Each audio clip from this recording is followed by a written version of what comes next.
Alright. अच्छा, सो मेरा आप लोगों से ना एक सवाल है, वो ये कि what do we want to do. Actually हम ये चाहते हैं कि अपने एल्गोरिदम जो कि रिकर्सिव एल्गोरिदम बनाते हैं उनकी एनालिसिस कैसे करते हैं, दैट्स द क्वेश्चन। ठीक है, so the main question is how to analyse how to analyze analyze recursive programs।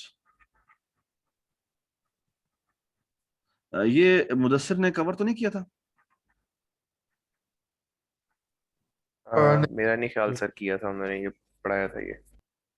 और आपके डेटा स्ट्रक्चर में भी इस तरह की चीज कोई कवर नहीं होगी, I know suppose. Sir, no ठीक है सर। ना? सो सवाल ये है कि आपके रिकर्सिव प्रोग्राम्स को एनालाइज कैसे करते हैं। ठीक है, ये सवाल है। अच्छा, अब थोड़ा सा ना let's try to understand. So recursive program, so for example अगर मैं कहता हूँ कि ये मेरा एक प्रोग्राम है, सो लेट मी राइट ए प्रोग्राम। सो अगर मैं फैक्टोरियल का प्रोग्राम लिखता हूँ, लेकिन फैक्टोरियल नहीं, सो फैक्टोरियल का प्रोग्राम अगर मैं देखूं तो ये बेसिकली क्या है, इसको एक n पैरामीटर पास होता है, और ये क्या करता है, ये करता है return n multiplied by factorial n minus one. ठीक है, और यहाँ पर होता है कि if n double equal to zero return one. ठीक है, सो अगर मैं इसके रिकर्सिव प्रोग्राम लिखूंगा तो बेसिकली इसका मतलब क्या है? इसका मतलब ये बेसिकली ये है कि इसकी टाइम कम्प्लेक्सिटी को बनाऊं तो वो ऐसे बनेगी कि ये एक प्रोग्राम है जिसकी मैं टाइम कम्प्लेक्सिटी निकालता हूँ, which is dependent on n। ठीक है, और बेसिकली आपने देखना ये है कि इस प्रोग्राम में जो कि आपने लिखा है, इसके अंदर जो काम हो रहा है वो कितना हो रहा है, इग्नोरिंग दिस पार्ट। ये जो रिकर्सिव कॉल्स है ना, इनको आप इग्नोर कर दें। अच्छा, अब अगर इस प्रोग्राम को मैं देखूं तो इसमें ओवरऑल जो काम हो रहा है, अगर मैं इस चीज को भुला दूं, ये वाला पार्ट अगर मैं भुला दूं, तो मुझे बता सकते हैं आप कितना कितना काम हो रहा है? Of one. O of one. ठीक है, O ऑफ वन काम हो रहा है। This is the work which is being done on this program. ठीक है ना, लेकिन साथ एक और काम है, वो ये कि एक रिकर्सिव कॉल जा रही है जो कि n-1 की है। ठीक है, सो अगर मैं इस प्रोग्राम की टाइम कम्प्लेक्सिटी एनालिसिस करूं तो उसका मतलब बेसिकली क्या है? तो मतलब कुछ इस तरह से होगा कि एक ट्री बनेगा कि यहाँ पे एक Tn है, इस पे O ऑफ वन कॉस्ट आई है, और यहाँ इसने Tn-1 को कॉल कर दिया। ठीक है, उस पे भी ऑफ कोर्स क्या होगा, जब रिकर्सिव जाएगी इस पे भी एक O ऑफ वन कॉस्ट आएगी, फिर एक और है Tn-2 होगा, और चलते चलते चलते ये कहाँ तक हिट करेगा, T0 तक हिट करेगा, और हर एक के ऊपर जो कॉस्ट आ रही है वो कितनी आ रही है, O ऑफ वन आ रही है।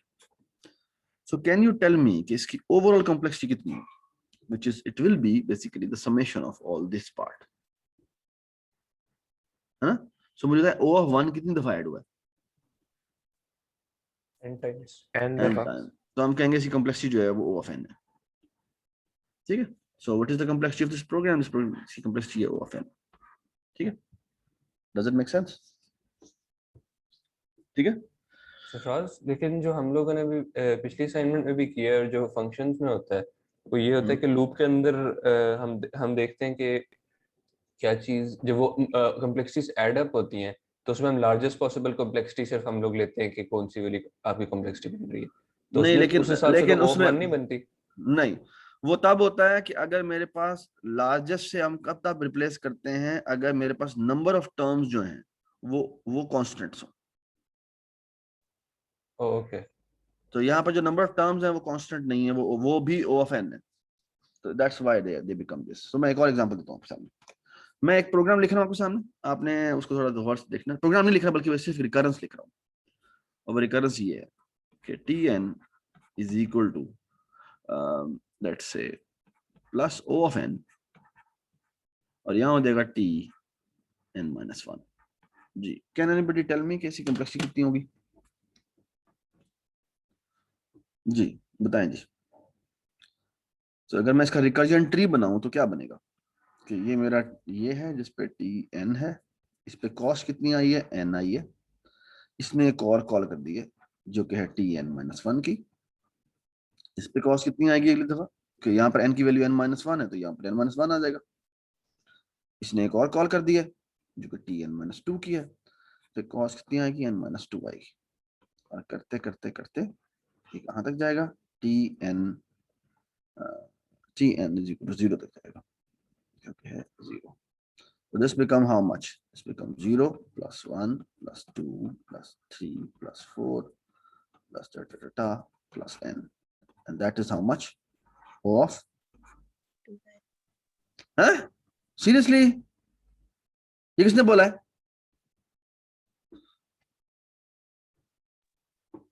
ये किसने बोला था? ईमान आपने बोला था, ईमान आपने बोला था? सर किसी ने कुछ नहीं बोला। बोला है। ये 2n किसने बोला है? How much is this? Addition कर रहा था ना, मैंने तब बोला था प्लस n, तो वो इस वजह से आवाज आई। अच्छा आप बताएं ये क्या है, ये इसी कम्प्लेक्सिटी कितनी होती है? अपना वो बंद कर दें प्लीज, प्लीज ये माइक बंद कर दें। हाँ जी, आपके ख्याल में इसकी कम्प्लेक्सिटी कितनी है? n square। n square, ठीक है। So this is f of n square, ठीक है। So that's the complexity.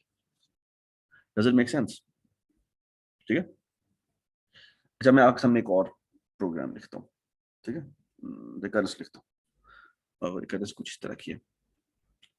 पहले पहले तो मुझे ये बताया ना कि मैंने आपके सामने एक प्रोग्राम लिखता हूँ जिसका नाम है research.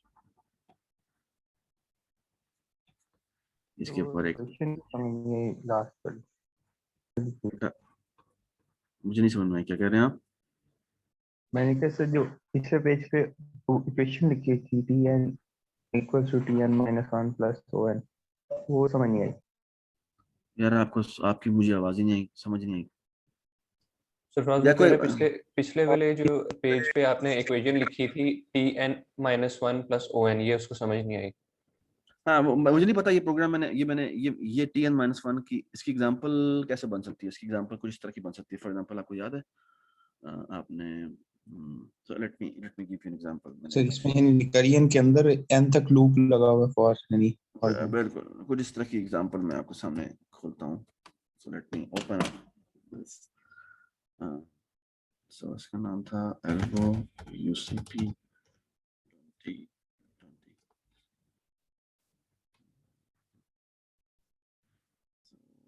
this was in the lecture, एक मिनट, solving recurrences। तो ये मेरे कुछ नोट्स हैं जो मैंने खुद बनाए थे, ठीक है। I think we are writing better notes, लेकिन अच्छा I suppose every one of you, so let me try to go through this just to be on the safe side। इसको यहाँ से बंद कर देते हैं।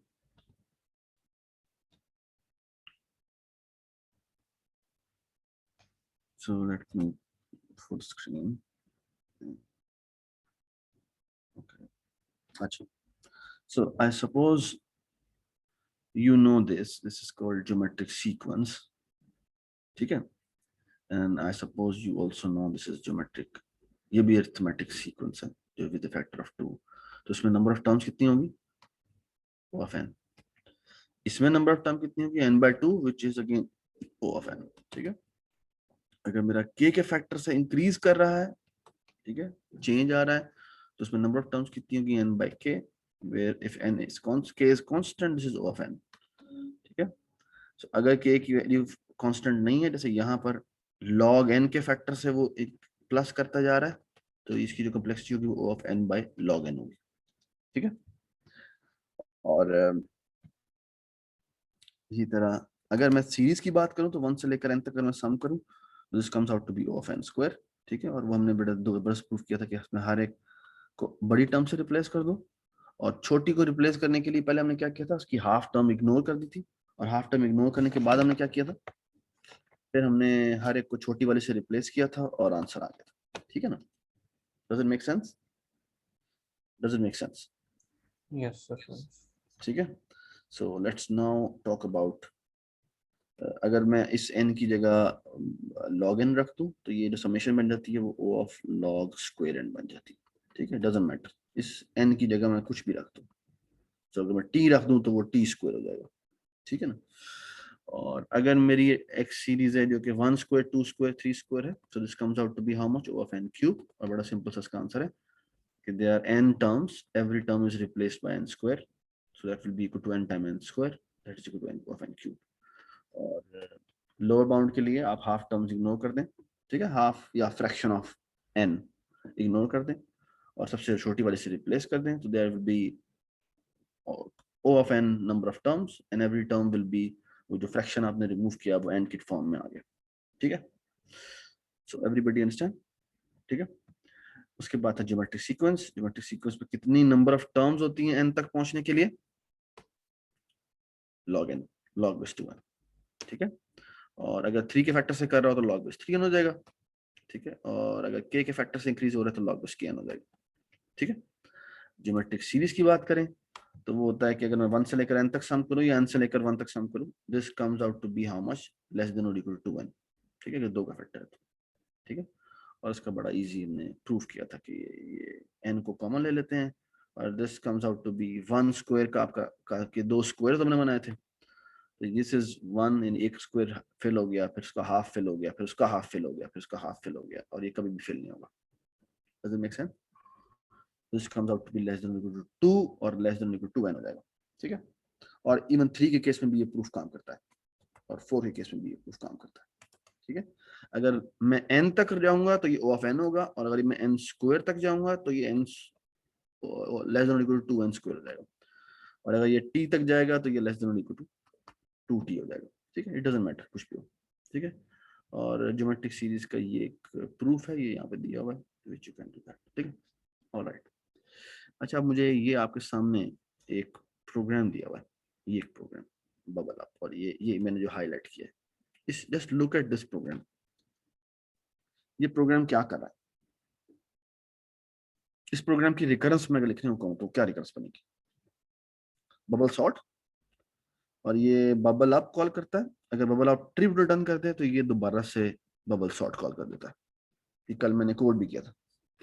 हाँ जी बताइए जी, इसकी कॉम्प्लेक्सिटी कितनी होगी? ये हर दफा बबल अप कॉल करता है ना, तो इसकी हर बबल अप कॉल करने की कॉम्प्लेक्सिटी कितनी है? ऑफ n, ठीक है। और फिर वो रिकर्सिव कॉल कर देता है n-1 के ऊपर, ठीक है ना। Does it make sense? Does it make sense? बेशक वो एक दफा n-, भी कर दे, यहाँ पर वो एक चीज थोड़ी सी मिसिंग है, यहाँ पर उसको n-, कर देना चाहिए था, ठीक है। छोटा सा n छोटा होता जाए। So what will be the recurrence for this? The recurrence will be basically this, ये जो आपके सामने नीचे लिखी हुई है। Does it make sense? Does it make sense? Yes, sir. ठीक है ना। तो आपने t(n-1) की कॉल कर दी है और O of n जो है वो कॉम्प्लेक्सिटी आ गई है, हर एक के ऊपर कॉस्ट ऑफ n है। सो अगली रिकर्सिव कॉल के ऊपर जो कॉम्प्लेक्सिटी होगी वो n-1 होगी, फिर n-2 होगी, फिर n-3 होगी, और चलते चलते कहां तक जाएगा? 0 तक जाएगा। और अगर आप इन सबको सम करें, this comes out to be how much? O of n square, ठीक। Does it make sense? Does it make sense? Yes. ठीक है।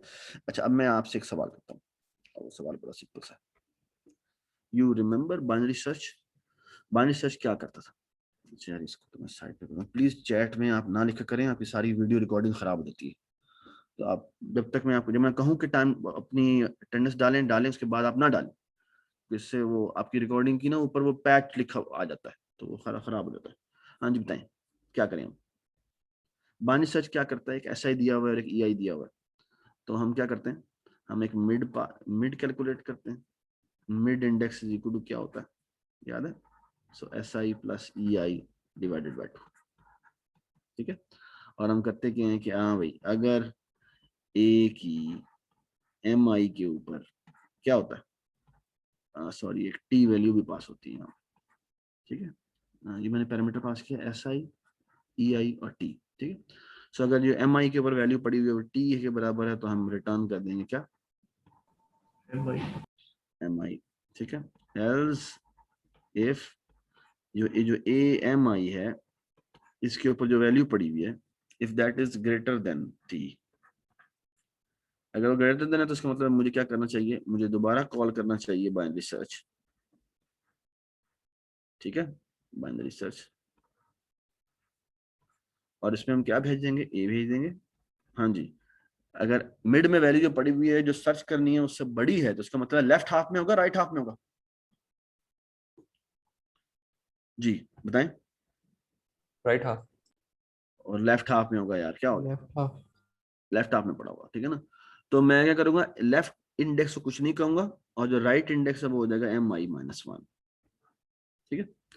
और इसके एंड में आखिरी जो एल्स होगा वो क्या होगा, रिटर्न बाइनरी सर्च, यहां जी क्या करेंगे, ए, ये हो जाएगा mi+1 और ये हो जाएगा ei, ये हो जाएगा t, ठीक है। Does it make sense?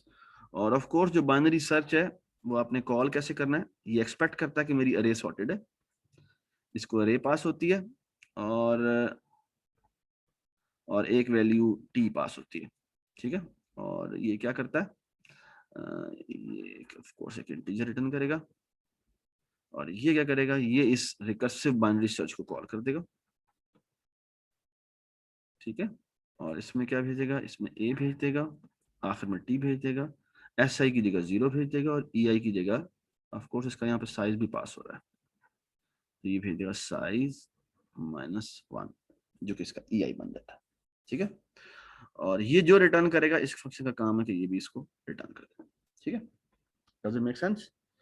और ऑफ कोर्स इसमें यहाँ पर एक चीज मिसिंग है और वो है बेस कंडीशन। हाँ जी अनस, आर यू हियर? हाँ जी Ehsan, are you here?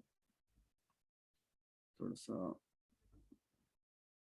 Amna, Wahab, are you here? Abdullah Ahmed ji sir, इधर ही। जी, यस सर। क्या यस सर। क्या इसकी बेस कंडीशन क्या होगी बाइनरी सर्च की, कि if I is side double equal to ei। नहीं, डबल इक्वल टू नहीं होगा, डबल इक्वल टू पर भी दोबारा चलना चाहिए क्योंकि एक वैल्यू रह गई है ना, अगर ऐसा ही और ये बराबर हो गया इसका मतलब एक वैल्यू रही तो एक वैल्यू के ऊपर ही बाइनरी सर्च चलना चाहिए, ठीक ग्रेटर है। देन ei होगा ऐसा ही। Yes, if si is greater than ei तो हम क्या कर देंगे, रिटर्न कर देंगे -1, ठीक है। Does it make sense? अच्छा अब मैं सवाल ये किसकी रिकरेंस बताएं जी, ठीक है, क्या रिकरेंस होगी tn, मेरे पास शुरू में अरे आ रही है n साइज, n के साथ बता रहा हूं, हाँ जी। हर एक के ऊपर कॉस्ट कितनी आ रही है, इस पूरे के पूरे ये जो हो रही है इसमें कहीं लूप है, इसमें कहीं लूप है, नो सर। तो इसका मतलब ये जो कॉस्ट है इस हर ऑपरेशन के ऊपर वो तो O of 1 है, ठीक है। Does it make sense? अच्छा आप मुझे आगे बताएं बात, रिकर्सिव कॉल जो है वो एक जा रही है दो जा रही है?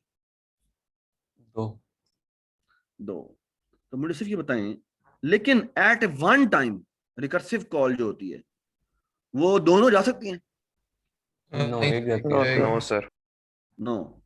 ठीक है, रिकर्सिव कॉल यहाँ पे दो है लेकिन उनमें से कोई एक ही जो होगी जो चलेगी, तो हम यहाँ पर क्या कहेंगे, यहाँ पर हम कहेंगे कि जो कॉम्प्लेक्सिटी है इसकी वो है टी, और अगली जो होती है वो कितने साइज की पास होती है, n/2। n/2, ठीक है। सो इसको अगर आप देखें तो ये बेसिकली क्या हो रहा है कि ये होगा और फिर टी n/2 की कॉल जाएगी तो n/2 वाला जो है वो टी n/4 वाले को कॉल करेगा और उस पर भी कॉस्ट कितनी आएगी, ऑफ 1 आएगी। सो ये चलता जाएगा चलता जाएगा चलता रहेगा चलता रहेगा, ये कब तक जाएंगे जब तक हमारा टी 0 पे नहीं पहुंच जाता, या फिर एक साइज या एक 1 तक नहीं पहुंच जाता, तो उस पर भी कॉस्ट कितनी आएगी, ऑफ 1 आएगी। So if you solve this comes out to be, हाँ जी, n से आप शुरू हुए थे, हर एक पे cost I 1 + 1 + 1 + 1, how many time 1 will be added, जितनी दफा ये रिकर्सिव कॉल जा रही है, और कितनी रिकर्सिव कॉल जा सकती है, कितनी डेप्थ होगी इस ट्री की, इसका मैं ट्री बनाऊं,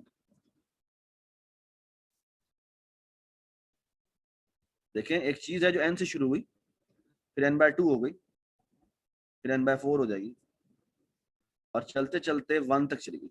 मुझे बताएं इस ट्री की डेप्थ कितनी है, log n। log n, log base 2n, ठीक है। So this is how many time of 1 will be added, log base 2n, ठीक है। नौफल नहीं है यहाँ पर आज, नौफल आर यू है? यार ये नौफल को तो पता करनी किधर किधर है, ठीक है? अच्छा, एवरीबॉडी अंडरस्टैंड? जी सर। शाबाश, यस सर। Very good. तो एवरीबॉडी अंडरस्टैंड कि कैसे मैं रिकरेंसेस बना रहा हूँ, किस तरह को सॉल्व कर रहा हूँ, ठीक है? चलें जी। अब मैं ना आपके सामने एक और प्रोग्राम लिख रहा हूँ, और वो प्रोग्राम कुछ इस तरह का है। It's a very famous program, it's called tower of Hanoi. Tower of Hanoi, ठीक है? अब टावर ऑफ हनोई में बेसिकली होता क्या है? इसमें होता ये है कि आपके पास आप समझ लें कि आपके पास ना 3 टावर्स होते हैं। So let me call this, एक इसको मैं कैरेक्टर कह देता हूँ। सो एक है कैरेक्टर टावर T1, T2, और इसको मैं कहता हूँ T3। ये तीनों कैरेक्टर हैं, ठीक है? और आपने बेसिकली करना क्या है, आपको यहाँ पर एक वेरिएबल n पास होगा। इसका मतलब ये है कि बेसिकली हम चाहते कि इसको मैं T1 T2 नहीं कहता, इसके लिए बेसिकली जो आमतौर पर टर्म यूज होती है मैं वही यूज करता हूँ।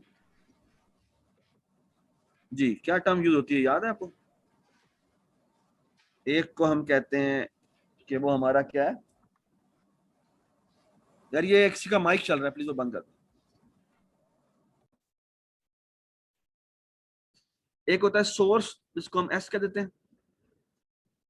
एक होता है डेस्टिनेशन, जिसको हम D कह देते हैं। और एक होता है H स्टैंड फॉर हेल्पर, कि किसके थ्रू मूवमेंट होनी है, ठीक है? सो आमतौर पे ये आपके पास 3 टावर्स होते हैं, 1, 2 और 3, ठीक है? इसको हम सोर्स कहते हैं, इसको हम डेस्टिनेशन कहते हैं, इसको हम हेल्पर कहते हैं, ठीक है? So idea is the following कि रिकर्जन आपको क्या ला के दे देती है? रिकर्जन आपको सॉल्व करके देती है कि भाई छोटा instance of the same problem जो है उसको वो सॉल्व करके ला दे, ठीक है? अब प्रॉब्लम क्या है? प्रॉब्लम कुछ इस तरह का है कि जी, आपके पास ना यहाँ पर रॉड्स पड़ी हैं। So I suppose every one of you remember it, लेकिन फिर भी मैं एक दफा बता रहा हूँ, कोई लेकिन इश्यू हो तो मुझे प्लीज बताइएगा। आपके पास कुछ रॉड्स पड़ी हैं, आपने इन तमाम रॉड्स को मूव करना है यहां से यहां पर, ठीक है? इन तमाम रॉड्स को यहां से यहां मूव करना है, लेकिन मूव कैसे करना है उसके कुछ रूल्स हैं।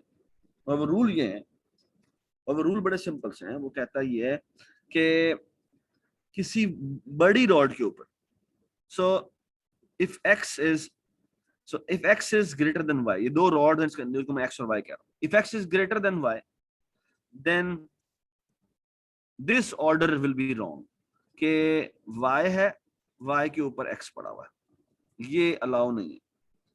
ये अलाउ है, क्या अलाउ है? कि यहां पर x हो और यहां पर y हो, ठीक है? This order is allow. Does it make sense? So अगर x की लेंथ बड़ी है y से, तो हम कहेंगे ये x y अलाउ नहीं है, लेकिन y x अलाउ है। यानी बड़ी डिस्क कभी छोटी डिस्क के ऊपर नहीं आ सकती, छोटी डिस्क बड़ी डिस्क के ऊपर आ सकती। ये बात समझ में आ गई, ठीक है? और इसका सोल्यूशन बड़ा ही सिंपल सा है, और वो ये कहता है, मैं इसका रिकर्सिव प्रोग्राम लिखूंगा, आपने इसकी ड्राई रन आपने खुद करना है, ठीक है? ये मैंने पहले भी करवाया था जब हम ऊपर पढ़े थे, तो मैं इसको, तो वो ये कहता है कि यार देखो, मैंने ठीक है एन एन एन रॉड्स को मूव करना है, ये रॉड्स हैं, तो ये टावर्स हैं S H और D, और इनको हम रॉड्स कहते हैं, ठीक है? अब सीन ये कि so tower of, so imagine the following कि आपके पास एक बाबा जी हैं, उन्होंने बेसिकली आपको एक डब्बा दे दिया जो कि टावर ऑफ हनोई का n-1 का इंस्टेंस सॉल्व कर देता है। ये बात समझ में आई? टावर ऑफ हनोई का तुम जिससे भी कहोगे ना कि भाई ये n-1 का प्रॉब्लम सॉल्व कर दे, तो ये इसको सॉल्व कर देगा, ठीक है? तो ये आप समझ लें कि ये बाबा जी हैं, ठीक है? ठीक है, और उन्होंने बेसिकली आपको ये कह दिया कि भाई ये मैं आपको सॉल्व कर दूं, ठीक है? So can you use this help from the Baba ji to solve the tower of Hanoi problem for n, ठीक है? Everybody understand? Everybody understand? ठीक है, तो हम क्या करें बताएं जी? जी बताएं क्या करें। मेरे पास यहाँ पर n रॉड्स पड़े हुए हैं, कितने पड़े हुए हैं, यहाँ पर n रॉड्स पड़े हैं। बताएं जी मैं कैसे मूव करूँ, जी बताएं जी मैं इन्हें कैसे मूव करूँ। आपको लार्जेस्ट सबसे पहले डेस्टिनेशन पे लाना होगा, तो मतलब आप उसकी मूवमेंट्स तुम इस तरह करेंगे कि लार्जेस्ट तुम कह रहे हो कि ये डेस्टिनेशन पे आ जाए। तुम कह रहे हो ये मैंने उठाना है, ये उठाना है, लेकिन ये तो मैं डायरेक्टली तो नहीं ये नहीं, मैं ये कह रहा हूँ कि आपने मूवमेंट सारे टावर्स मतलब ब्लॉक्स की इस तरह करनी है कि लार्जेस्ट वाला डेस्टिनेशन पे रख दिया जाए, वो हमारा मतलब एन का होगा बिल्कुल सॉल्यूशन। ये हम करना चाहते हैं। ठीक है, कैसे करें, कैसे करें, ये हम तभी कर सकते हैं ना कि जब ऊपर वाली जो इसकी n-1 रॉड्स हैं वो यहां से हट जाए और डी खाली पड़ा हो, तब कर सकते हैं, वरना तो नहीं रखा जा सकता, है ना। यस, ये बात सबको समझ में आई। ये कौन बोला था अभी, हारिस तुम बोले थे, कौन बोला था, सो समा उसामा बोला था। तो उसामा ने कहा है कि बेसिकली हमने जो लार्जेस्ट टावर है उसको टावर ऑफ हनोई पे रखना है, सॉरी डी पे रखना है जाके, लेकिन वो हम तभी कर सकते थे कि अगर n-1 जो है वो s से हट चुके होते, s से हट चुके होते तभी मैं नीचे वाले को उठा सकता हूं ना। तो वो उठाने के लिए पहले n-1 जो मेरे हैं, ये जो n-1 जो मेरे हैं, ये वाले, ये जो n-1 है, ये मेरे यहां से उठ के कहां आ जाने चाहिए, क्या डी में आ जाने चाहिए, डी के अलावा कहीं भी Yes, पकड़ना sir. चाहिए। डी के अलावा कहीं चले जाएं, क्योंकि डी में अगर आ गए तो बड़ा मसला हो जाएगा।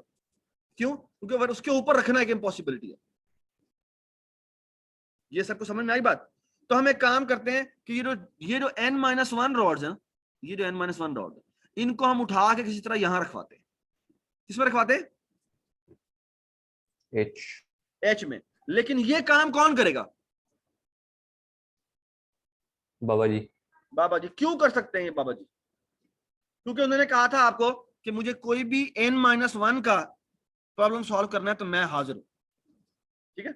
और हमने उनको n-1 का प्रॉब्लम भी दिया, और हमने बेसिकली क्या कहा है, हमने कहा है भाई ऐसा करें बाबा जी, आप हेल्प करें मेरी, और आप एक काम करें, टावर ऑफ हनोई जो n-1 का है वो तो आप सॉल्व करें ना, और उसमें क्या करें, सोर्स से उठाएं, कहां रखें, इसमें जो एक्चुअल प्रॉब्लम में था उसमें सोर्स ये था, डेस्टिनेशन ये था, और हेल्पर ये था। यहां पर हम क्या करें, डेस्टिनेशन में रख दे। डेस्टिनेशन अब हमारी क्या हो जाए, एच हो जाए, और किसको एज ए हेल्पर यूज करना है, डेस्टिनेशन को एज ए हेल्पर यूज करना। ये बात समझ आई। अच्छा, अब ये जब बाबा जी वापस आएंगे तो क्या प्रॉब्लम सॉल्व हो चुका होगा, ये जो ऊपर वाली n-1 पड़ी हुई है वो यहां से उठ चुकी होंगी, वो नहीं, वो यहां आ चुकी होंगी।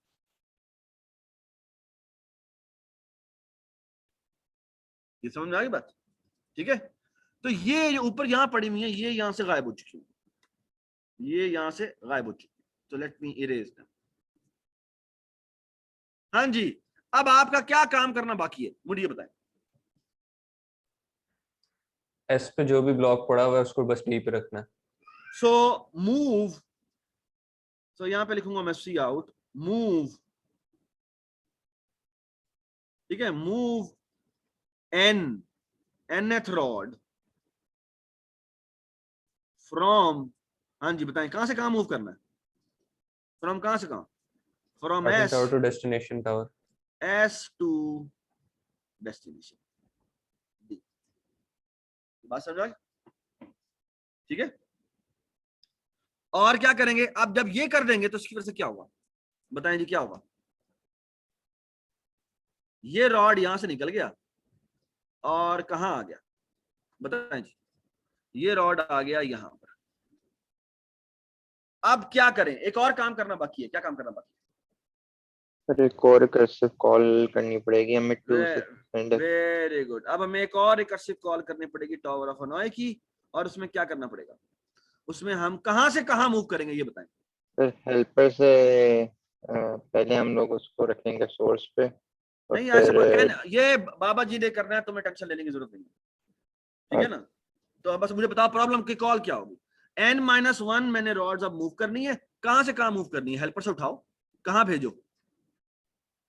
ये Source. डेस्टिनेशन में, डेस्टिनेशन पे भेजो, ठीक है। और और और सोर्स एस हमारा हेल्पर को होगा। एस को as a source use, as a helper use करो। ये बात समझ, ठीक है। और ऑफ कोर्स ये काम तब तक करते रहना है कि अगर मेरी n की वैल्यू डबल इक्वल टू 0 हो जाए तो m ही रिटर्न कर सर कुछ डबल इज इक्वल टू 1 नहीं होगा? नहीं, 1 नहीं, 0 है। 1 को तो मूव करना पड़ेगा ना, अगर एक रॉड रह गई है। लेकिन वो या- तो हम लोग खुद मूव करवा रहे हैं ना, तो हाँ, 1 तो हमारा बेस केस होगा। नहीं 1 नहीं, 0 होगा, 0 होगा। अगर 1 पे आएगा तो 1 पे ये दोबारा से कॉल कर देगा 0 0 की और वापस आ जाएगा। ये 0 0 की कॉल करेगा, कुछ भी नहीं करेगा वो, ठीक है, ठीक है। 1 पे रोकना, 1 पे रोक लो, लेकिन फिर वो तुम्हें फिर 1 का केस अलग सॉल्व करना पड़ेगा, ठीक है। वो फिर ऑटोमेटिकली यहाँ नहीं हो रहा, ठीक है। तो वो 0 की कॉल करता है लेकिन 0 की कॉल कुछ नहीं करती, तो वापस आ जाता है, ठीक। Okay. अच्छा, अब सवाल ये है कि इसकी रिकरेंस बनाए, पहले मुझे इसकी रिकरेंस बताएं। तो रिकरेंस क्या होगी जी? रिकरेंस बताएं क्या होगी? क्योंकि लूप तो नहीं हो रहा तो इसलिए हर इंस्ट्रक्शन की O of 1 होगी। Very good. So t of n is equal to O of 1। हाँ जी, आगे बताएं, आगे क्या होगा?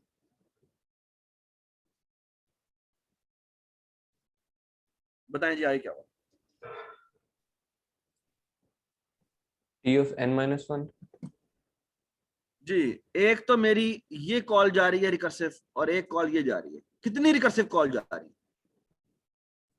2 दो रिकर्सिव कॉल जा रही है, और दोनों की दोनों कितने साइज की? n minus 1। n-1 साइज की। सो 2 टाइम t(n-1), ठीक है। तो फिर इस समझ दफा आया? हमने 2 टाइम्स क्यों किया है? पिछली दफा आप क्यों नहीं बताएं, किया था? आप बताएं, शाबाश, ओ आप अच्छा, बताएं। ये दोनों जा रही हैं, ये दोनों जा रही हैं, उसमें एक ही आ रही थी। Okay, very good. There is no escape from the second call. आपने दूसरी कॉल करनी करनी। सो बाइनरी सर्च में आप एक कॉल कर रहे थे, दूसरी कॉल नहीं कर रहे थे। इसमें आप दोनों कॉल कर रहे थे, दैट्स द डिफरेंस, ठीक है। सो आप इसको सॉल्व करते हैं। So this comes out to be, so अगर आप देखें तो क्या है, tn, अब मैं इसे सॉल्व कर रहा हूं। So tn is equal to 2 time tn/2, n-1 plus 1, ठीक है। तो ये बेसिकली क्या होगा, इसकी अगर मैं ट्री बनाना शुरू करूं तो ये बेसिकली ये हो रहा है। ये हुआ, इसने 2 कॉल कर दी। सो ये tn-1 की कॉल है, ये भी tn-1 की कॉल है, ठीक है। डज इट मेक सेंस जी? इस पे कॉस्ट कितनी आएगी? 1। इस पे कॉस्ट कितनी आएगी? 1 इस पे आनी है और 1 इस पे आनी है, तो कॉस्ट कितनी हो गई? 2। ठीक है। अच्छा, अब इन दोनों से भी 2 ब्रांचें निकलनी है, और दोनों के दोनों कितने साइज के होंगे? tn-2 साइज के, tn-2 साइज के, tn-2 साइज के, और tn-2 साइज के। हर एक पे कॉस्ट कितनी आनी है? 1 1 1 1। टोटल कॉस्ट कितनी होगी? 4। 4। कैन यू प्रिडिक्ट कि अगले पे क्या होगा? 8 8। अच्छा, मुझे बताएं कि होता जा रहा है। ये कितने लेवल नीचे जाएगा? जब तक n 0 नहीं हो जाता। n 0 नहीं हो जाता, जिसका मतलब क्या है कि बेसिकली ये तब तक जाएगा जब तक कि क्या ना हो जाए, ये t0 को हिट ना कर दे। जिसका मतलब क्या है, ये पहले पे कॉस्ट आई 1, दूसरे पे कॉस्ट आई 2 की पावर 1, तीसरे पे कॉस्ट आई 2 की पावर 2, फिर कॉस्ट आई 2 की पावर 3, अगले पे कॉस्ट आएगी कितनी? 16, जो कि हो जाएगी 2 की पावर 4, और ये कहां तक जाएगा? ये जाएगा 2 की पावर n तक। n ये minus समझ में 1 आया? तक नहीं जाएगा सरफराज? n तक हाँ, n-1 तक जाएगा। You are absolutely right, n-1 तक जाएगा। यस, यू आर राइट, ठीक है। मैं n इसलिए कह रहा था क्योंकि मैं t0 तक जा रहा था, ठीक है। अगर मैं t0, मेरा ख्याल में t to the power n तक जाएगा, ठीक है, क्योंकि n से शुरू हुआ है और n- 0 तक गया है, ठीक है ना। Does it make sense? ठीक है, चेक कर लेना, ये मेरा ख्याल में 2 की पावर n तक जाएगा, ठीक है। So what is this series equal to? 1 + 2 + 4, यानी कि 2 स्क्वायर। करते करते करते लास्ट टर्म मेरी n नहीं है बल्कि 2 की power n। What is this series equal to? 2n plus 1 minus 1. शाबाश. So 2 की power n plus 1 minus 1, which is approximately how much? O of 2 to the power n. So ये जो tower of Hanoi है ये 2 की power n लेता है. और एक बात याद रखें, ये 2 की पावर n बहुत बड़ा नंबर है. ठीक है. ये ना एक बड़ा मशहूर एक मंदिर है. एक मंदिर है, ये मैं मंदिर बना रहा हूँ, माफ कीजिएगा अगर मैं गलती कर रहा हूँ उसमें. तो एक मंदिर है बड़ा मशहूर, उसका नाम है, पता नहीं, मैं उसका नाम आपको बता दूंगा, मुझे एक्जैक्टली याद नहीं है. हनोई का कोई इस तरह का नाम है. वहां पर ना एक बड़ी मशहूर कहानी ये है कि वहां पर एक बहुत बड़े यहाँ पर टावर थे, बड़े बड़े टावर थे. और उस मंदिर में कुछ पुजारी हैं जो करते क्या है, मंदिर है मुझे याद नहीं है, मेरे ख्याल में मंदिर ही है. और उनके यहाँ वहां पर एक मिथ मशहूर है, और वो ये, इनके पास ना यहाँ पे बेसिकली 64 रॉड्स पड़े हैं. और उसमें भी उनके पास एक सोर्स है, एक डेस्टिनेशन है, और एक क्या है, हेल्पर है. और वो जो पुजारी हैं वो करते बस यही रहते हैं. उनका ये ईमान है कि बेसिकली ये जो सोर्स है इससे मैंने डेस्टिनेशन में सारे रॉड्स भेजने हैं. And they are actually solving this problem. और वो कह रहे हैं कि बेसिकली जिस दिन हमने ये सारे रॉड यहाँ से यहाँ पर भेज दिए उस दिन क़यामत आ जाएगी. That's what they believe. ठीक है. And they are doing it since many years and they are still unable to solve the problem. Why? Because इसमें जो टोटल नंबर ऑफ रॉड्स हैं वो मेरे ख्याल में 64 है या 100 है, समथिंग लाइक दैट. अगर 64 हुए तो कैन यू टेल मी कि कितनी कॉम्प्लेक्सिटी होगी उनकी, उन्होंने कितनी दफा मूवमेंट करनी है? अगर 64 रॉड हुए तो उसका मतलब n की वैल्यू 64 है, तो कितनी टोटल मूवमेंट उन्होंने करनी होगी? 2 raised to power 64. 2 raised to power 64 उनको तकरीबन करनी पड़ेगी मूवमेंट. या एक्चुअली मेरे ख्याल में 2 raised to power 65 minus 1 to be very exact, अगर वो अच्छे तरीके से सॉल्व कर रहे हो. ठीक है, अगर वो कोई गलती वगैरह ना करे, जो कि बहुत ज्यादा नंबर ऑफ अटेंशन पर. This is a huge number, it's a really huge number. ठीक है. आपके होमवर्क में इसका एक और प्रॉब्लम दिया हुआ है कि देयर इज ए वेरी, एक बच्चे ने मुझे लास्ट क्लास में दफा ना, लास्ट कोर्स में एक दफा एक ये दिया था. उसने कहा था मैं इसको इस तरह सॉल्व नहीं करता, मैं इसको इस तरीके से सॉल्व करता हूँ. तो यहाँ पे कितनी रॉड्स पड़ी हुई हैं? हाँ जी, यहाँ पे कितनी रॉड्स पड़ी हुई थी? n रॉड्स थी ना. उसने ना बस एक छोटा सा काम किया. उसने ना, ये हमारा सोर्स था, ये हमारा डेस्टिनेशन था, और ये हमारा क्या था, ये हमारा हेल्पर था. उसने पहले एक गलती कर दी, लेकिन उसने कहा यार ये करूं तो इससे क्या फर्क पड़ता है, आंसर तो मेरा ठीक आना चाहिए, बाबा जी ने सॉल्व करना है, मैं जो मर्जी करूं उसके साथ. तो उसने कहा बाबा जी ऐसा करें, आप एक काम करें कि जो आपने n-1 रॉड्स उठानी थी ना, वो आप हेल्पर में मूव करने के बजाय आप ऐसा करें डेस्टिनेशन में मूव कर दें. किससे मूव कर दें? डेस्टिनेशन मूव कर. ठीक है. तो पहले वो कहता है ऐसा करें, एक काम करें, ये जो टावर है आपने सॉल्व करना है. उसने क्या कहा, उसने यहाँ पे सोर्स भेजा, हेल्पर भेजा और डेस्टिनेशन भेजा. उसने कहा एक काम करें, आप ऐसा करें दोबारा से बाबा जी इसको सॉल्व करें कि टावर ऑफ हनोई में n-1 तो पहले मूव करें ना डेस्टिनेशन में. ठीक है. और ऐसे ही मूव करें जैसे आपने किया था. अच्छा, आप जब ये मूव कर देंगे तो उसकी वजह से क्या होगा, आप मुझे बता दें. कौन सा मुझे इरेज कर देना चाहिए? ये इरेज कर देना चाहिए, ये इरेज कर देना चाहिए, और ये इरेज कर देना चाहिए. ठीक है. अब क्या रह गया बाकी? जी बताएं क्या रह गया बाकी? सबसे बड़ा वाला सोर्स में रह गया.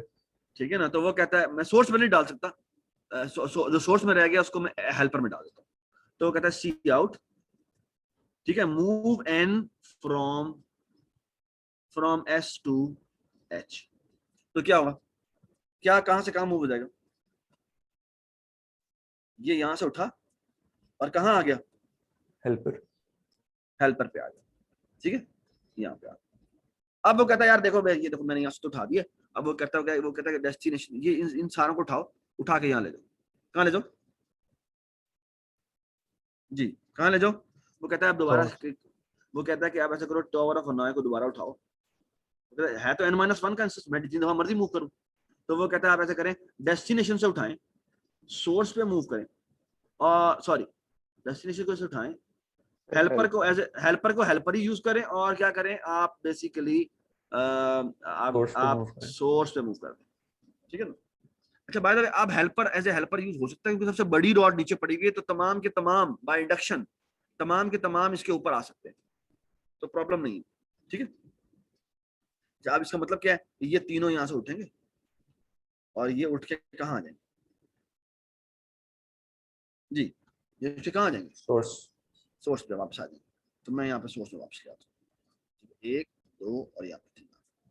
अब क्या कर सकता हूँ, वो कहता है मैं ये खाली हो गया ना, तो ये एच के ऊपर आ गया, तो ऐसा करो दोबारा से सी आउट करो, क्या, move N from H to destination, ठीक है, ठीक है। और मुझे लगता है ये सोल्यूशन ज्यादा क्लीन है, ठीक है। और अब वो क्या करता है, अब वो यहाँ से उठाता है, यहाँ से उठाता है, यहाँ उठाता है, और यहाँ से वो क्या करता है, वो कहता है मैं इसको उठाकर यहाँ से यहाँ मूव कर देता हूँ, ठीक है। हाँ जी, अब मेरा प्रॉब्लम जो रह गया वो क्या रह गया, मैंने बेसिकली एक इंस्टेंस कम कर दिया ना, मैंने एक डेस्टिनेशन पे मूव कर दिया ना। अब वो कहता है ऐसा करें, हम दोबारा बाबा जी को कॉल करें और करें क्या, वो करें सोर्स से उठाएं, डेस्टिनेशन पे मूव करें, n-1 की कॉल है, और हेल्पर को एज ए हेल्पर यूज करें, ठीक है। मुझे बता सकते हैं इसकी रिकरेंस क्या बनेगी, पहले तो मुझे बताना कि हर एक कॉल पे काम कितना हो रहा है, ऑफ 1, ठीक है, और कितनी कॉल्स जा रही हैं recursive, 3 times t of n तो minus 1. 3 time T of n-1। इसको आप सॉल्व करेंगे, दोबारा ज्योमेट्रिक सीरीज बनेगी, लेकिन ज्योमेट्रिक सीरीज जो यहाँ 3 पर की पावर 2 में की बनेगी. वो 3 की पावर बनेगी, वो भी हमें पता है कि बाउंडेड होती है बाय द लास्ट टर्म, ठीक है, ठीक है ना। तो वो टाइम मेरे ख्याल में इसका आंसर आ जाएगा 2 time 3 to the power n, ठीक है, ये आंसर आ जाएगा। This will be the time complexity of this, ठीक है। सरफराज एक क्वेश्चन है, हाँ जी बताएं। ये तीसरी वाली हम लोगों ने क्यों कॉल की है, जो थर्ड वाली है? क्यों नहीं करेंगे मुझे बताओ ना, मैंने सारे मूव करने हैं ना, मैंने तो पूरे को सॉल्व करना है। नहीं, जब हम लोग वो कर देते हैं, ये इन तीनों को मूव कर देते हैं वापस सोर्स में, जो छोटे वाले हैं, सोर्स तो में तो नहीं लेके जाना ना, हमने डेस्टिनेशन में लेके जाना ना।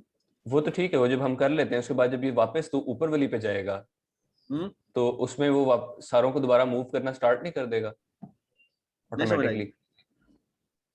उसको दोबारा कॉल करने की जरूरत तो नहीं होनी चाहिए ना, जब वो दोबारा कॉल ऊपर होनी वाली चाहिए कॉल यार, पे आएगा? होनी चाहिए ना यार। देखो देखो, मैंने अभी सिर्फ एक मूव किया है अपनी डेस्टिनेशन पे, ये वाली अभी रहती है सारी मूव होना, ये सारी मूव होना रहती हैं डी के ऊपर। यानी अगर हम आखिरी कॉल नहीं करते तो बस वो ये वाली मूव करके निकल जाएगा? बस एक मूव करके निकल जाएगा। मैंने एक तो मूव नहीं करी, मैंने सारी मूव कर दी, ठीक है, समझ गया। ठीक है, चलें जी, ये हो गया।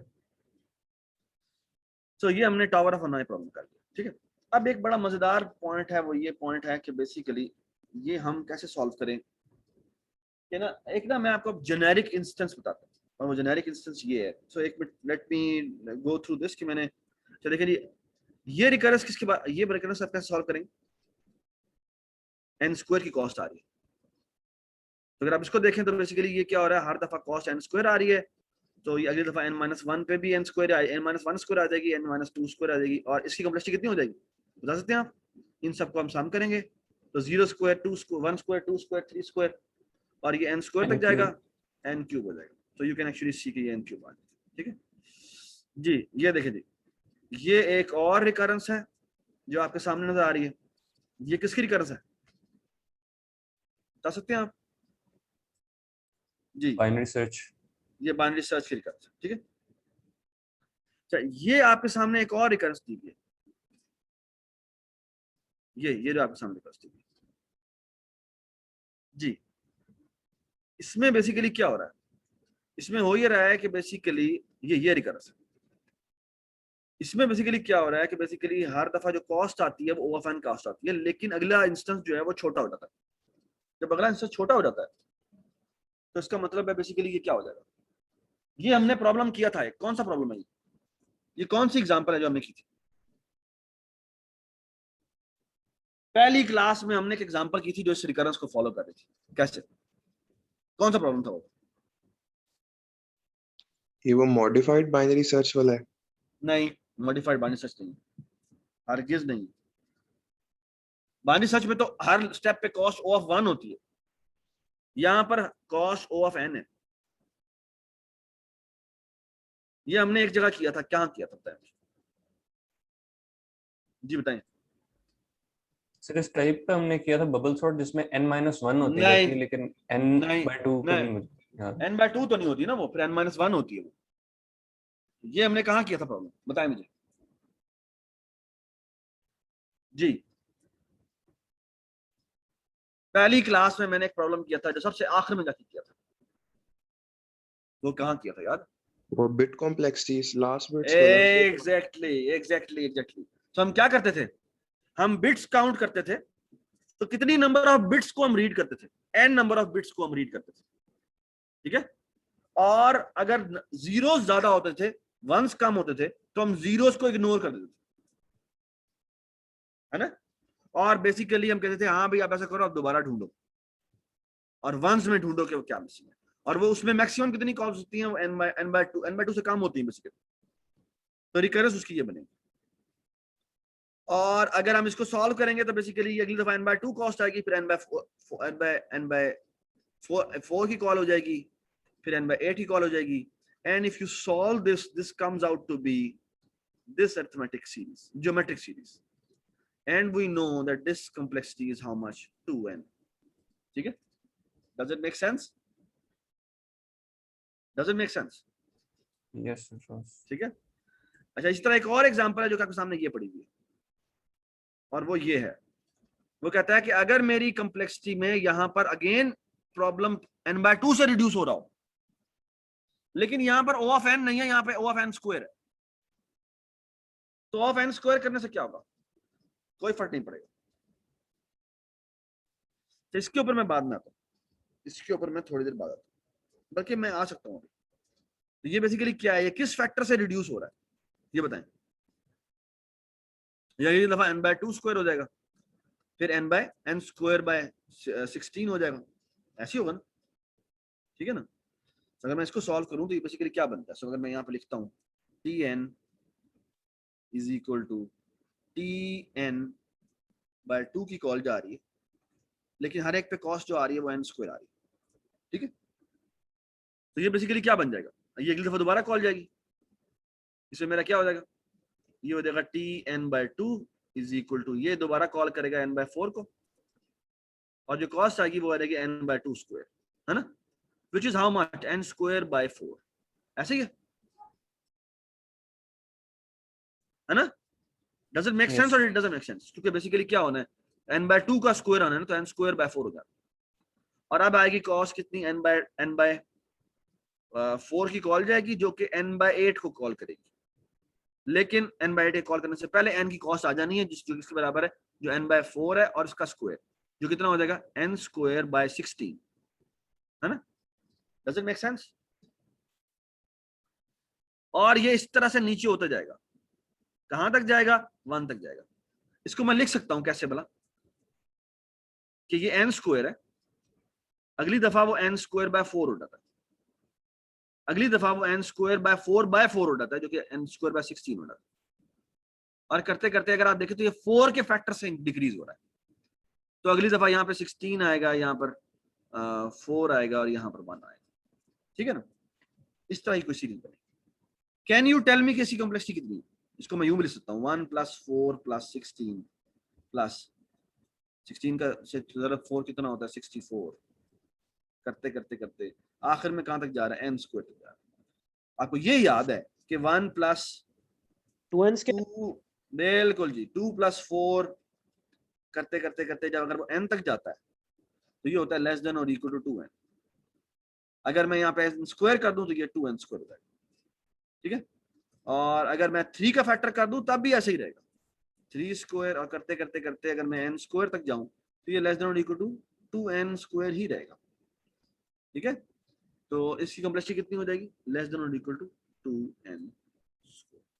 सो इसकी कॉम्प्लेक्सिटी ओवरऑल कितनी हुई, O of n square, which is basically the first term. Does it make sense? This is a famous prune and search technique. कौन सी टेक्निक है? Prune and search technique. ठीक है, ये बात समझ आ गई? क्वेश्चन है। और प्रून एंड सर्च क्या कहती है कि बेसिकली वो ये कहती है कि आपकी जो कॉस्ट होती है वो पहले की कॉस्ट होती है, पहले स्टेप की कॉस्ट से बाउंडेड होती है। उसके बाद क्योंकि आप ज्योमेट्रिकली प्रॉब्लम को रिड्यूस करते जा रहे हैं, आपका प्रॉब्लम साइज वैसे का वैसे रहेगा। ठीक है, अच्छा आप सुने बात हो तो मुझे ना, सॉरी मुझे एक, मैं आपको थोड़ा नहीं सुन रहा क्योंकि मेरे पास टाइम कम है, मैं आप थोड़ा सा ये याद रख लें। अच्छा, मैंने एक केस किया है ये इस केस में अगर आप गौर से देखें तो मेरी जो बाउंड बनती है वो बनती है क्या? कौन सी वाला layer is becomes the answer? बताएं मुझे। Final layer. ठीक है, तो एक केस है जिसमें फाइनल लेयर आंसर बन जाती है। ये वाला जो केस अभी हमने किया, अभी इसमें मेरा आंसर क्या बन जाता है? What is the complexity of this? Which layer become the answer? First. पहली जी, पहली लेयर, फर्स्ट लेयर।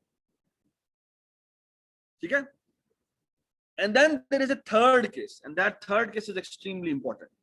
और मैं आपके सामने इसकी रिकरेंस बनाता हूं, और बेसिकली चले मैं रिकरेंस बाद में बनाऊंगा, पहले मैं प्रॉब्लम बताता हूं। सो याद है, there was a very famous algorithm called merge sort. Merge sort को क्या पास होता है? एक एरे पास होती है और एक उसका साइज पास होता है। तो लेट्स से मैं एरे नहीं पास कर रहा, मैं वेक्टर पास कर रहा हूं। ठीक है, और इसकी रिटर्न टाइप भी एक वेक्टर ही है। ठीक है, तो ये बेसिकली क्या करता है याद है आपको? मर्ज सॉर्ट कैसे काम करता था? वो बेसिकली दो लेफ्ट करता जाता है। तो स्प्लिट करता है, तो वो लेफ्ट बनाता है, जो कि बेसिकली क्या होगा? सो लेफ्ट बनाएगा, वेक्टर लेफ्ट बनाएगा, सो वेक्टर लेफ्ट कर देते हैं इसको। और इसको हम ए डॉट बिगिन से लेकर ए डॉट, हम क्या देंगे?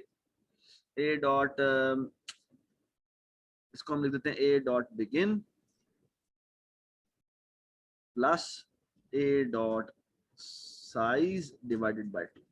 ठीक है, इसको मैंने बेसिकली, अगर आपको याद हो तो ये वेक्टर है, और ये मैंने बेसिकली दो आइटरेटर्स दिए कि यहां से लेकर यहां तक इसमें कॉपी कर। तो फिर मैं इसी तरह एक और बनाऊंगा वेक्टर, इसका नाम रखूंगा राइट, और इसको मैं क्या पैरामीटर पास करूंगा?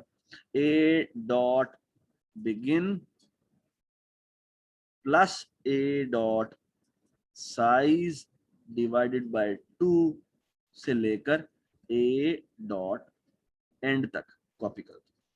ठीक है, ये लेफ्ट और राइट मैंने बना दिया।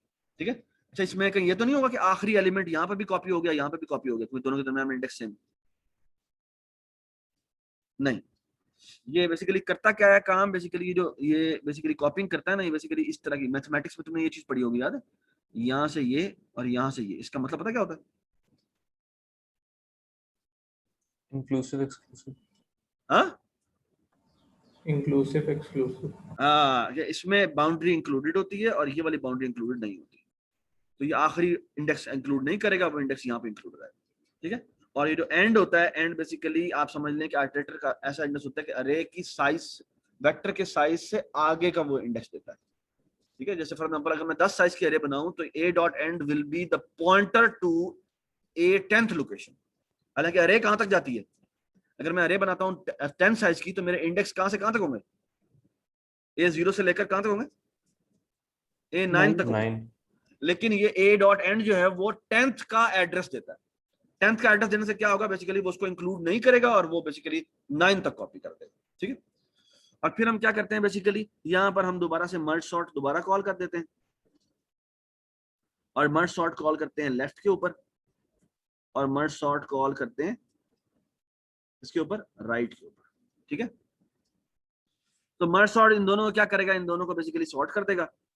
तो एल और आर दोनों सॉर्ट हो चुके हैं। अब वो एक काम करता है, वो मर्ज कॉल करता है, मर्ज में एल भेज देता है, आर भेज देता है, और मर्ज का काम ये कि इन दोनों को मर्ज करे, एक और वेक्टर रिटर्न करे, और वो हम असाइन कर देंगे किसको? ए को।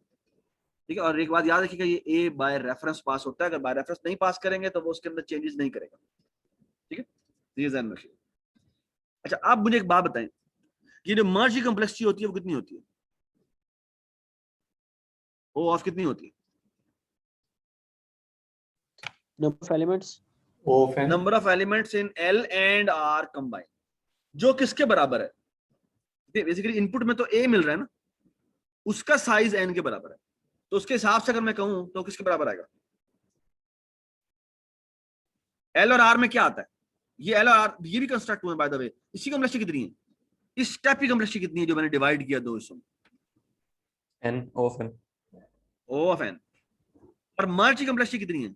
वो इन दोनों को ही मर्ज कर रहा है ना, तो वो कॉम्प्लेक्सिटी कितनी होगी? वो भी o of n होगी. वो भी O ऑफ n होगी। सो अगर आप देखें तो हर दफा जो कॉम्प्लेक्सिटी आ रही है वो कितनी आ रही है? 2 times o of n. 2 time O of n, which is O of n। और कॉल्स कितनी जा रही है? Recursive calls 3.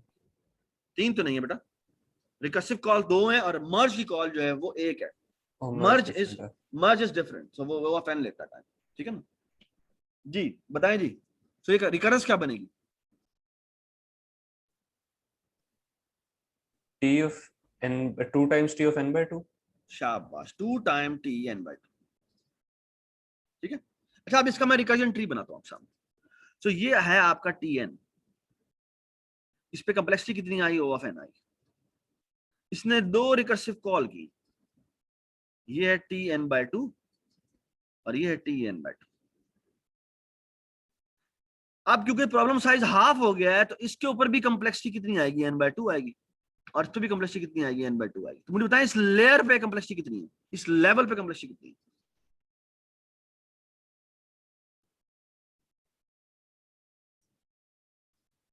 बता दें। n by 2 plus n by 2 कितना होता है? n होता है। तो n ये by भी O ऑफ n, ये भी O ऑफ n आ जाएगा, ठीक है। Does it make sense? और अब क्या होगा? यहां पे 2 रिकर्सिव कॉल होंगी, ये होगा tn by 4 की कॉल, ये भी tn by 4 की कॉल। यहां पे भी क्या कॉस्ट होगी? ये होगी tn by 4 की कॉल और यहां पे कॉस्ट होगी किसकी? tn by 4 की कॉल, ठीक है। अब इस लेयर पे कॉस्ट कितनी है? n by 4 इधर प्लस n by 4 इधर प्लस n by 4 इधर plus n by 4। So n by 4 के 4 टुकड़े हैं, तो ये कम, इसको सम करेंगे तो कितना बनेगा? of n of n again. ये बात समझ में आई? ठीक है। और अगली लेयर पे कैन यू प्रिडिक्ट क्या होगा? कैन यू प्रिडिक्ट क्या होगा? Actually n by 8 n by 8 की कितनी कितनी कॉल्स जाएंगी? 8. जी बिल्कुल, ये बेसिकली n by 8 की कितनी कॉल जाएंगी? 8 कॉल जाएंगी। And that again sum up will be how much O of n। तो आप देखिए हर एक पे कॉस्ट आ रही है O ऑफ n। अब सवाल सिर्फ रह गया है कि इसने कितने लेवल नीचे आना है। तो आप वो देखें, ये शुरू हुआ था n से, फिर हर लेवल पे जो प्रॉब्लम साइज हो गया वो n by 2 हो गया, फिर हर प्रॉब्लम साइज इधर कितना हो गया? n by 4 हो गया, फिर प्रॉब्लम साइज कितना हो गया? n by 8 हो गया। सवाल ये कि तो ये कितने लेवल नीचे आएगा?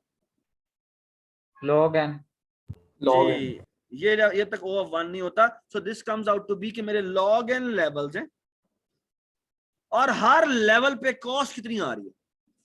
n सो टोटल कॉस्ट कितनी होगी? n log n log n n log n।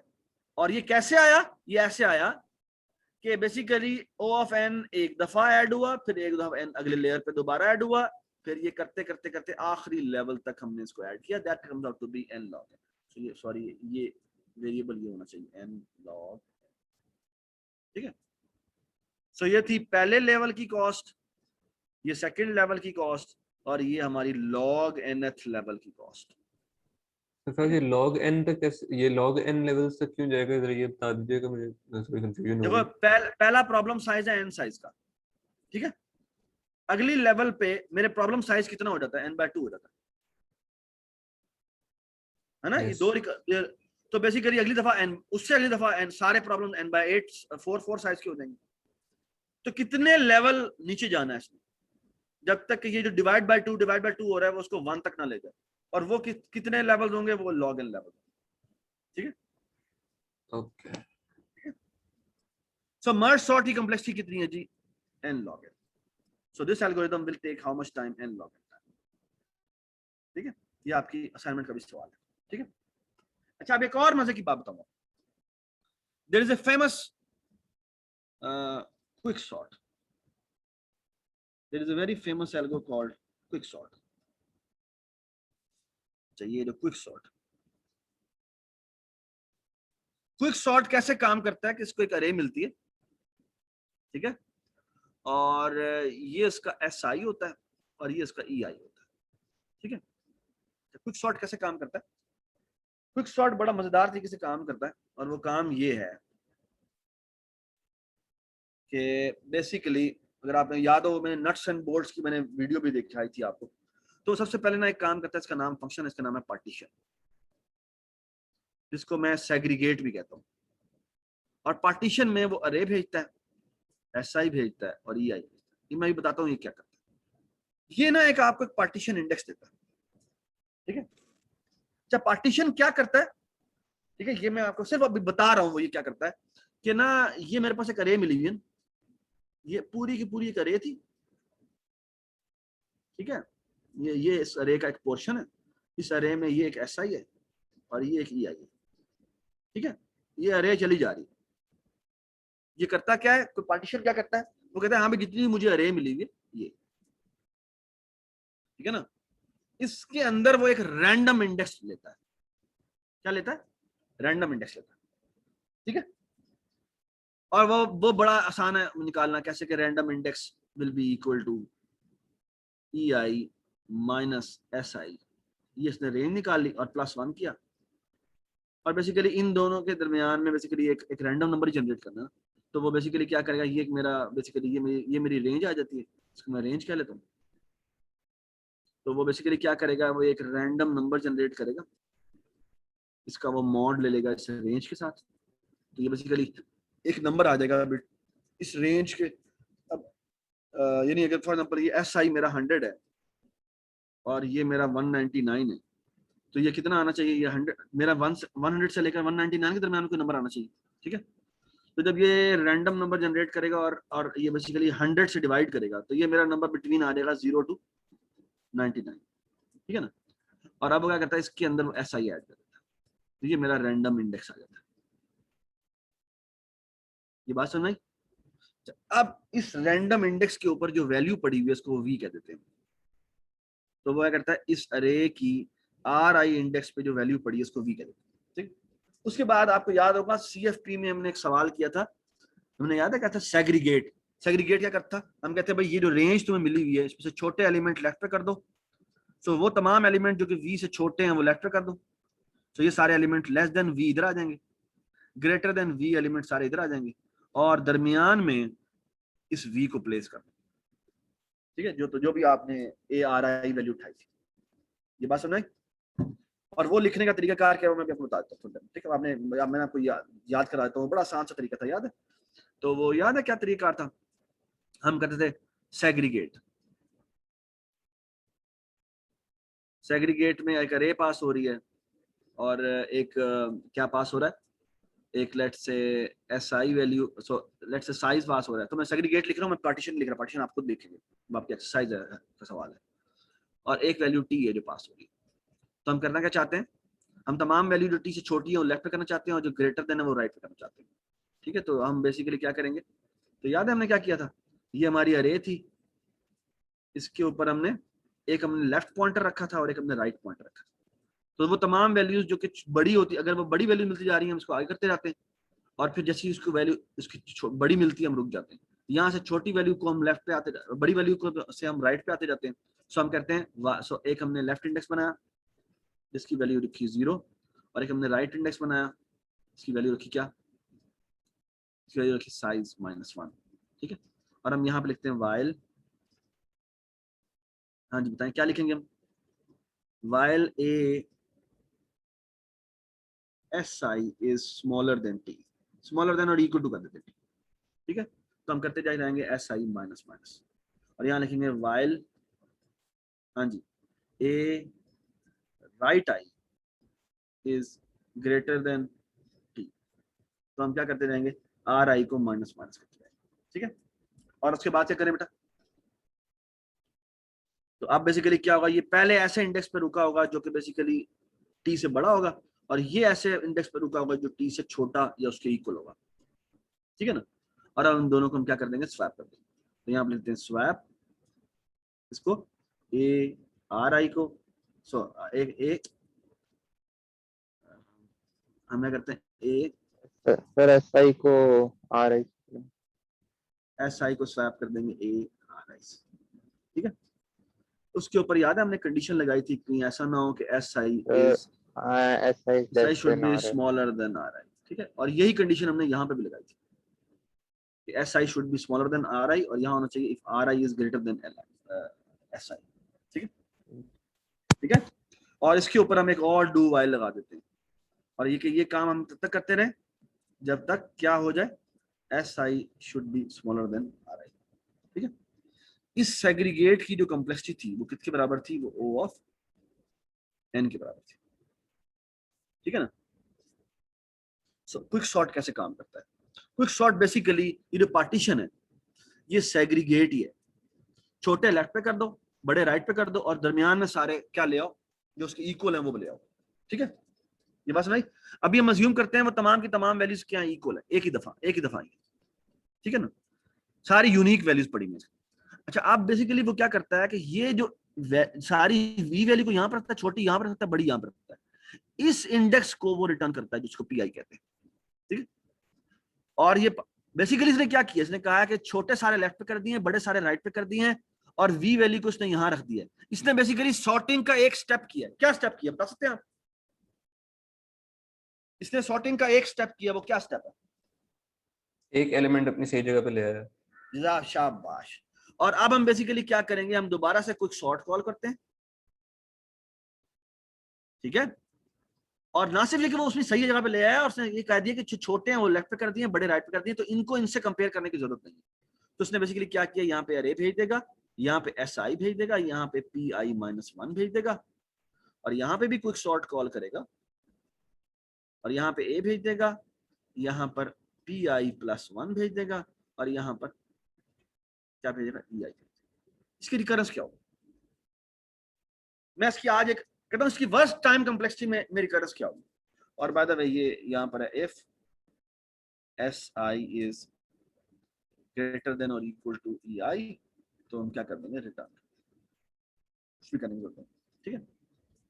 हाँ जी बताएं, इसकी वर्स्ट टाइम में क्या कॉम्प्लेक्सिटी हो सकती है? तो रैंडम नंबर कोई एंड पे या शुरू में सिलेक्ट हो जाए। शाबाश। तो उसमें क्या होगा, बेसिकली मेरी जो रिकरेंस बन जाएगी वो ये हो जाएगी कि TN एक मेरी सारा मैंने जो पिवट एलिमेंट सेलेक्ट किया वो लेफ्ट मोस्ट था, तो जो मेरी अगली रिकर्सिव कॉल जाएगी एक n-1 की कॉल चली जाएगी, और जो दूसरी होगी वो कॉल एक सिर्फ 0 साइज की होगी, है ना। इसको तो मैं वैसे ही इग्नोर कर सकता हूं। और जो कॉम्प्लेक्सिटी हुई इस स्टेप पे वो कितनी थी, O of n थी। तो अगर मैं इसको सॉल्व करूं तो this comes out to be arithmetic series. क्यों? तो पहले दफा कॉस्ट आई n, फिर आएगी n-1, फिर आएगी n-2, और करते करते आ जाएगी, तो ये basically O of n square है, ठीक है। नेक्स्ट क्लास में मैं आपको बताऊंगा कि ये n स्क्वायर कभी भी नहीं होती, कभी भी नहीं होती, ठीक है। इसकी प्रोबेबिलिटी ऑलमोस्ट 0 है, इसकी प्रोबेबिलिटी ऑलमोस्ट 0 है, ठीक है।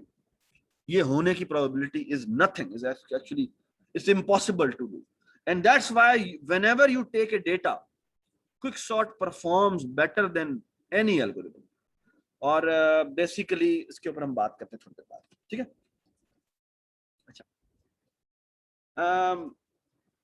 तो बेसिकली अगर आप देखें तो मैंने रिकरेंसेस के 2 केसेस देखे हैं, याद है मैंने आपको एक मेरी रिकरेंस इस टाइप की बन रही थी, याद है जब मैंने ये एग्जांपल ली थी, 2 टाइम Tn/n-1 और प्लस O of 1। इसमें जो मेरी कॉम्प्लेक्सिटी बन रही थी वो बन रही थी कितनी, याद है, ये हमने एक एग्जांपल देखी है जिसमें मेरा प्रॉब्लम साइज जो है वो ज्योमेट्रिकली इंक्रीज कर रहा था, तो इसमें मेरी लास्ट लेवल की कॉस्ट थी।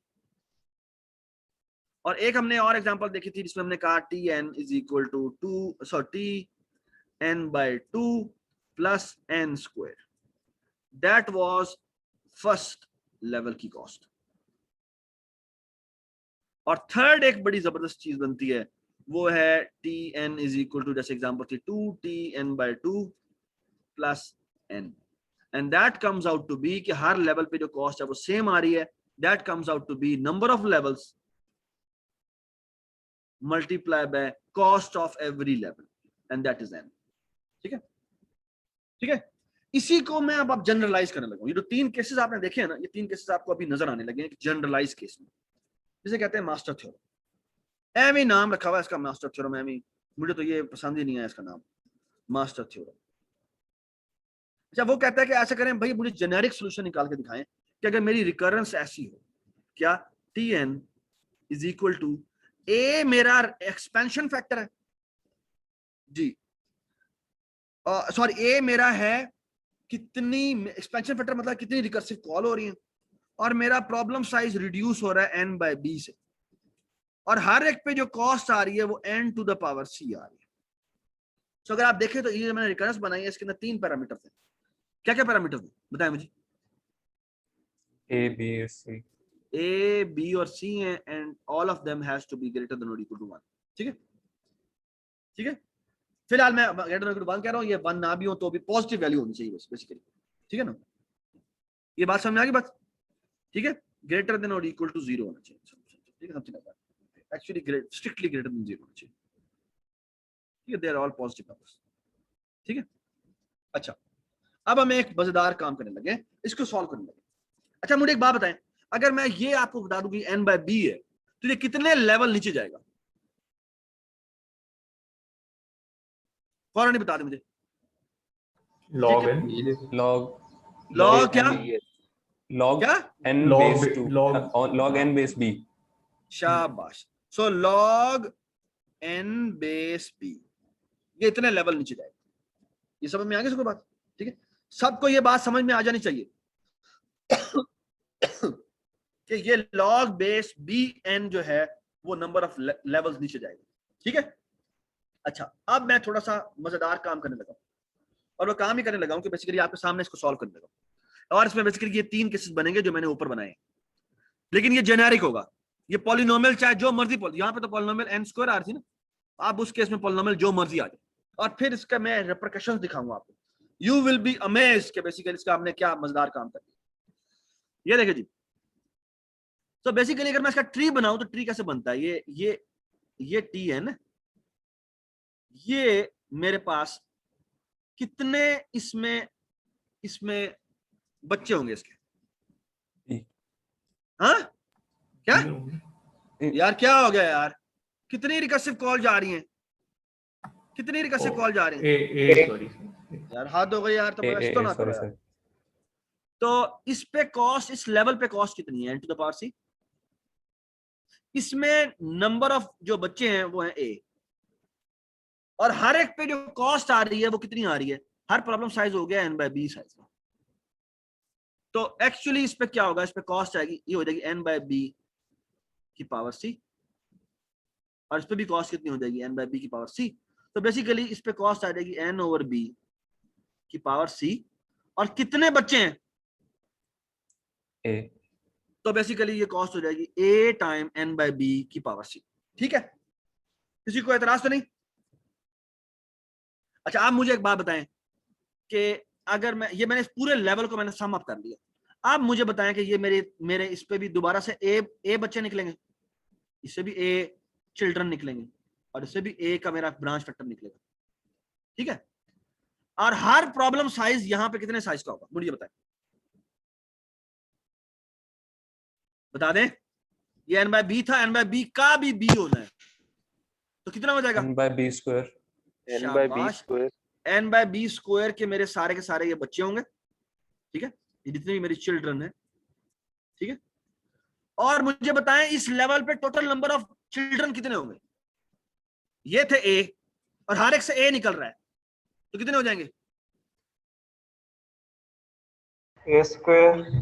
a²। हर एक से a निकल रहे हैं तो a² हो जाएगा। सो इस लेवल पे जो कॉस्ट आएगी वो कितनी हो जाएगी? वो हो जाएगी a² टाइम n/b स्क्वायर की पावर c। ठीक है, ठीक हो गया?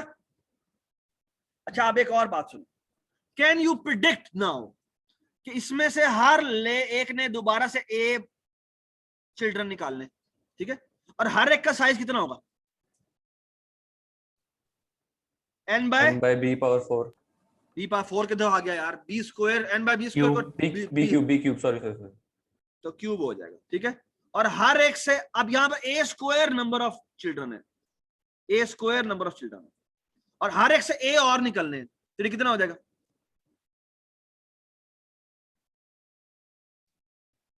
जी बताएं।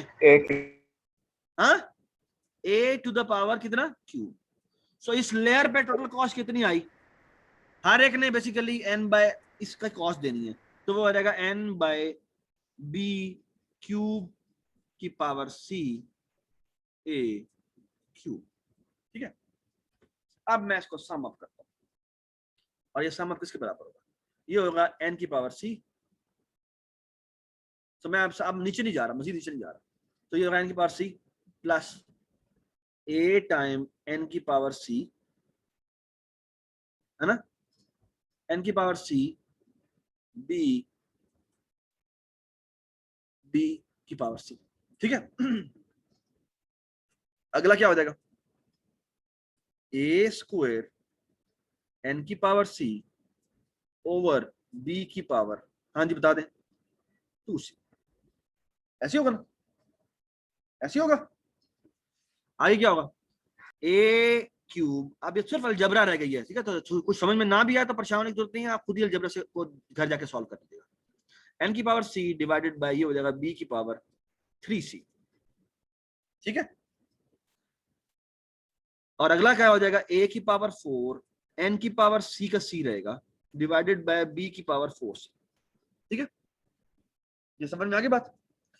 और इस तरह हम चलते जाएंगे, ठीक है। अच्छा, अगर आप देखें, गौर से देखें, हर एक में n to the power c common है common? Yes.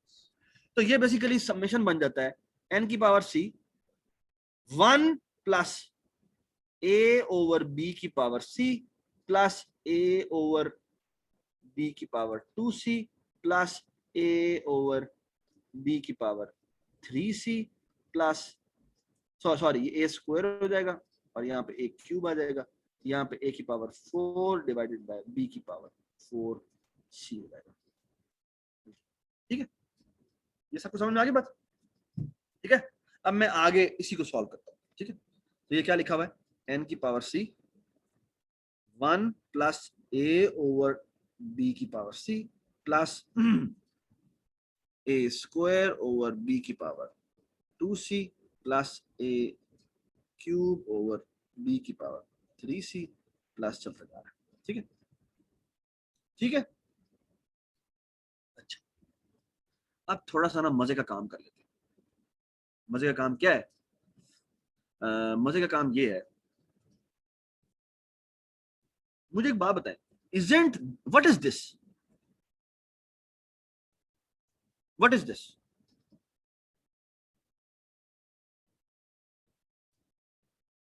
What is this?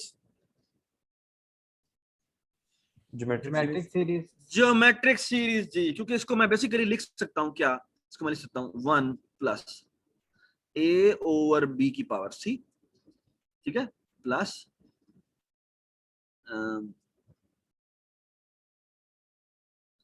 a over b की पावर c का square plus a over b की पावर c का क्यूब प्लस टा।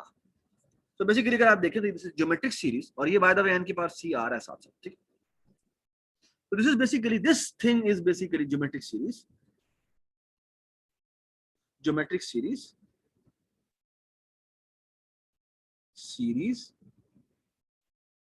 with ratio of what? a over b power c। a over b की power c, ठीक है। ये बात समझ आ गई? अब मैं आपको बड़े मजेदार केसेस बताता हूं, और वो केसेस ये हैं।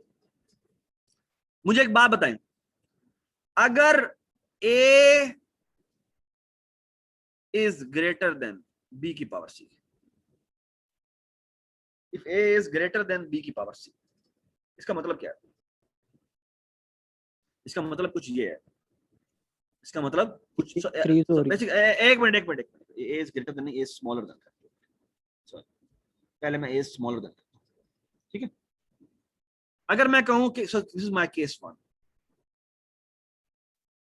Case 1 says if a is less than b की पावर c, तो अगर a is less than b की पावर c है तो ये मुझे बताएं ये जो फैक्टर होगा ये कितना बन जाएगा। तो a ओवर b की पावर c जो है ये लेस देन 1 होगा या ग्रेटर देन 1 होगा?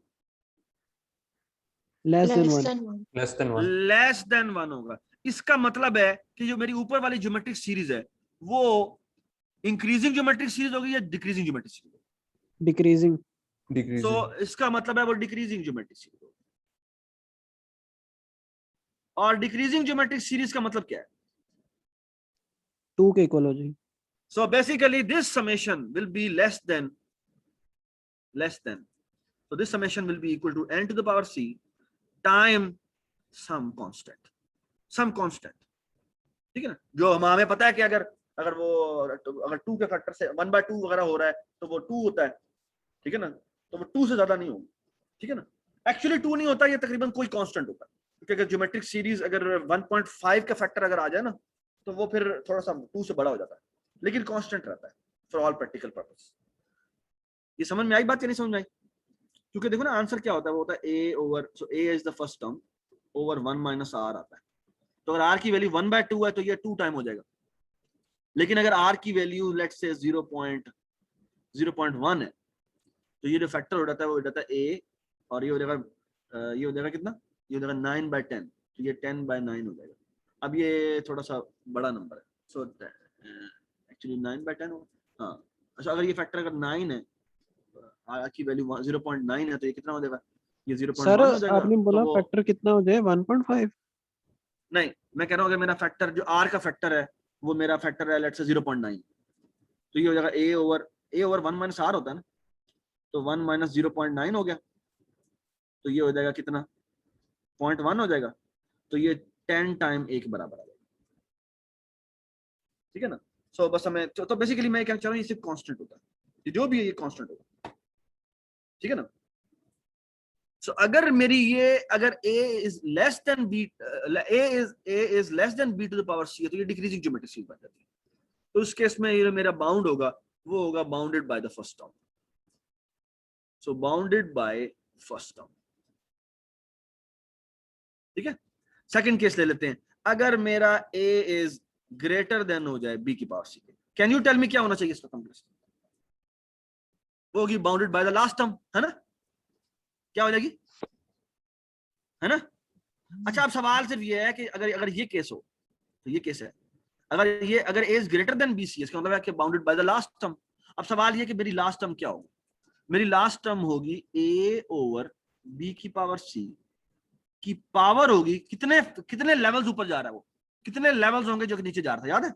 ये कितने लेवल नीचे गया था, ये log n base n b। Level. log base bn, so log base bn, ठीक है? तो वो हम लिख लेते हैं। So that complexity will be equal to how much? That will be इसका मतलब क्या है कि इंक्रीजिंग ज्योमेट्रिक सीरीज, तो ये बनेगा nc, तो हमारा है ही है, ये जो समेशन है ये बन जाएगा bounded by the last term which is a over b की पावर c की पावर हो जाएगी log बेस bn, ठीक है? अब मजेदार स्टेप यहाँ पे होना है, और वो ये होना है कि मैं इसको एक्सपेंड करता हूँ, और वो एक्सपेंशन होगी n की पावर c इनटू, तो मैं लिख सकता हूँ a की power log base bn over ये क्या है, b की power c log base bn, ऐसे ही है। अच्छा, अब log की एक प्रॉपर्टी होती है कि आप इस बेस को इसको इससे स्वैप कर सकते हैं। मैं आगे लिख देता हूँ सामने कि अगर लिखा हुआ ना a की पावर लिखा हुआ log लेट्स से t और यहाँ पे लिखा हुआ n, तो इस n को और इस a को स्वैप किया जा सकता है, तो that will be equal to n, और लेट्स से यहाँ पे जो मर्जी हो, लेट्स से यहाँ पे q हो, ये q को q ही रहेगा, तो ये हो जाएगा n की पावर ये q उधर दिया log बेस ta, इन दोनों को हम स्वैप कर सकते हैं, ठीक है? तो अगर हम यहाँ देखें तो यहाँ क्या हो रहा है, ये b और n स्वैप हो जाएंगे, so that comes out to be n की पावर c, ये हो जाएगा a की पावर log बेस bn, ठीक है? और ये नीचे जो हो जाएगा वो हो जाएगा b n की power c log base b, b ये कितना होता है? log base b कितना होता है? 1 होता है। तो ये खत्म हो गया, तो ये n की पावर c बच गया, और ये n की पावर c इसकी पावर c से कट गया। So that comes out to be how much? That comes out to be a की पावर log base bn। ठीक है, जिसका मतलब बेसिकली क्या है? जिसका मतलब ये है कि basically what is this? It is actually saying कि ये जो एक्सपेंशन फैक्टर है की पावर जितने लेवल आप नीचे जा रहे हैं, और यही आंसर आया था आपका, याद है?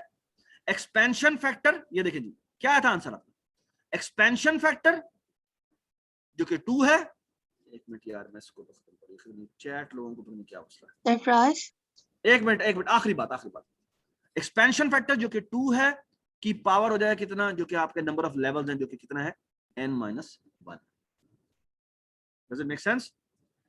ठीक है, ये हमारा लेवल केस नंबर 2 हो गया। ठीक है, और आखिरी बात, केस बहुत ही आसान है, और वो ये कहता है भाई कि अगर मेरे पास जो नंबर, अगर a इज इक्वल टू हो जाए b की पावर c के, अगर a इज इक्वल टू हो जाए b की पावर c के, इसका मतलब क्या है जी?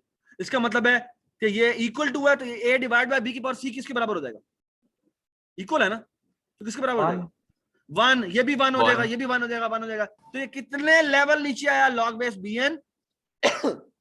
तो ये बन जाएगा n की पावर c, और ये हो जाएगा 1 + 1 + 1 + 1 + 1। How many times this has to go down log base bn? This comes out to be n की power c time log base bn. So this is the third case. ठीक है? So this is the third case. ठीक है? Case, ठीक है, आमतौर पे इसको केस 2 कहते हैं, और उन दोनों को केस 1 और केस 3 कहा जाता है, लेकिन मैं इसको केस 1 और केस 2, इसको केस 3 कहूंगा। ठीक है, क्योंकि वो बेसिकली कुछ भी नहीं है, geometric series increasing, geometric series decreasing. ठीक है, सो आप देखें बड़ा आसान है। मैं एक एग्जांपल बताता हूं आपको। लेट्स से ये मैं आपके सामने एग्जांपल लिखा हूं, tn इज इक्वल टू, ये देखिए जी, आप सिर्फ आसान से एक काम करें। मैं कहता हूं यहां पे let's say 5tn by 2 by 5, let's say by मैं 6 बाय मैं 2 कर देता हूं, और मैं यहां पे लिख देता हूं n की पावर लेट्स से 5। तो आप मुझे सिंपल एक बात बताएं कि आप अगला लेवल कैलकुलेट करें। क्या कैलकुलेट करें? अगला लेवल कैलकुलेट करें। मुझे एक बात बताएं, ये कितनी कॉलें जा रही है बाहर अगले लेवल पे? A, कितनी कॉलेज जा रही है? यहां बताओ ना, कांस्टेंट बताओ ना, कौन सा कौन? 5 पांच कॉलेज जा रही हैं। ठीक है, और हर लेवल पे जो प्रॉब्लम है वो कितना है? n/2 साइज का है। तो हर एक पे कॉस्ट कितनी आनी है? n/2 की पावर 5, है ना? n/2 की पावर 5 कितना होता है? 16। n टू द पावर 5 की पावर 16 आ जाएगा। क्यों से? 2 दूनी 4 दूनी 8 दूनी 16 दूनी 32 होता है, तो यहाँ पे 32 आ जाएगा। ठीक है ना? और ये इस तरह के 5 इंस्टेंसेस होंगे। अब मुझे एक बात बताओ, ये बड़ा नंबर है या ये बड़ा नंबर है?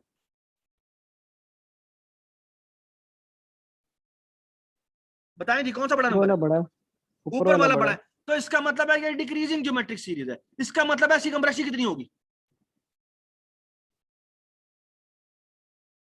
It's a decreasing geometric series ना, तो इसका मतलब कंप्लेक्सिटी कितनी होगी? पहले की कंप्लेक्सिटी होगी। ये आंसर है इसका।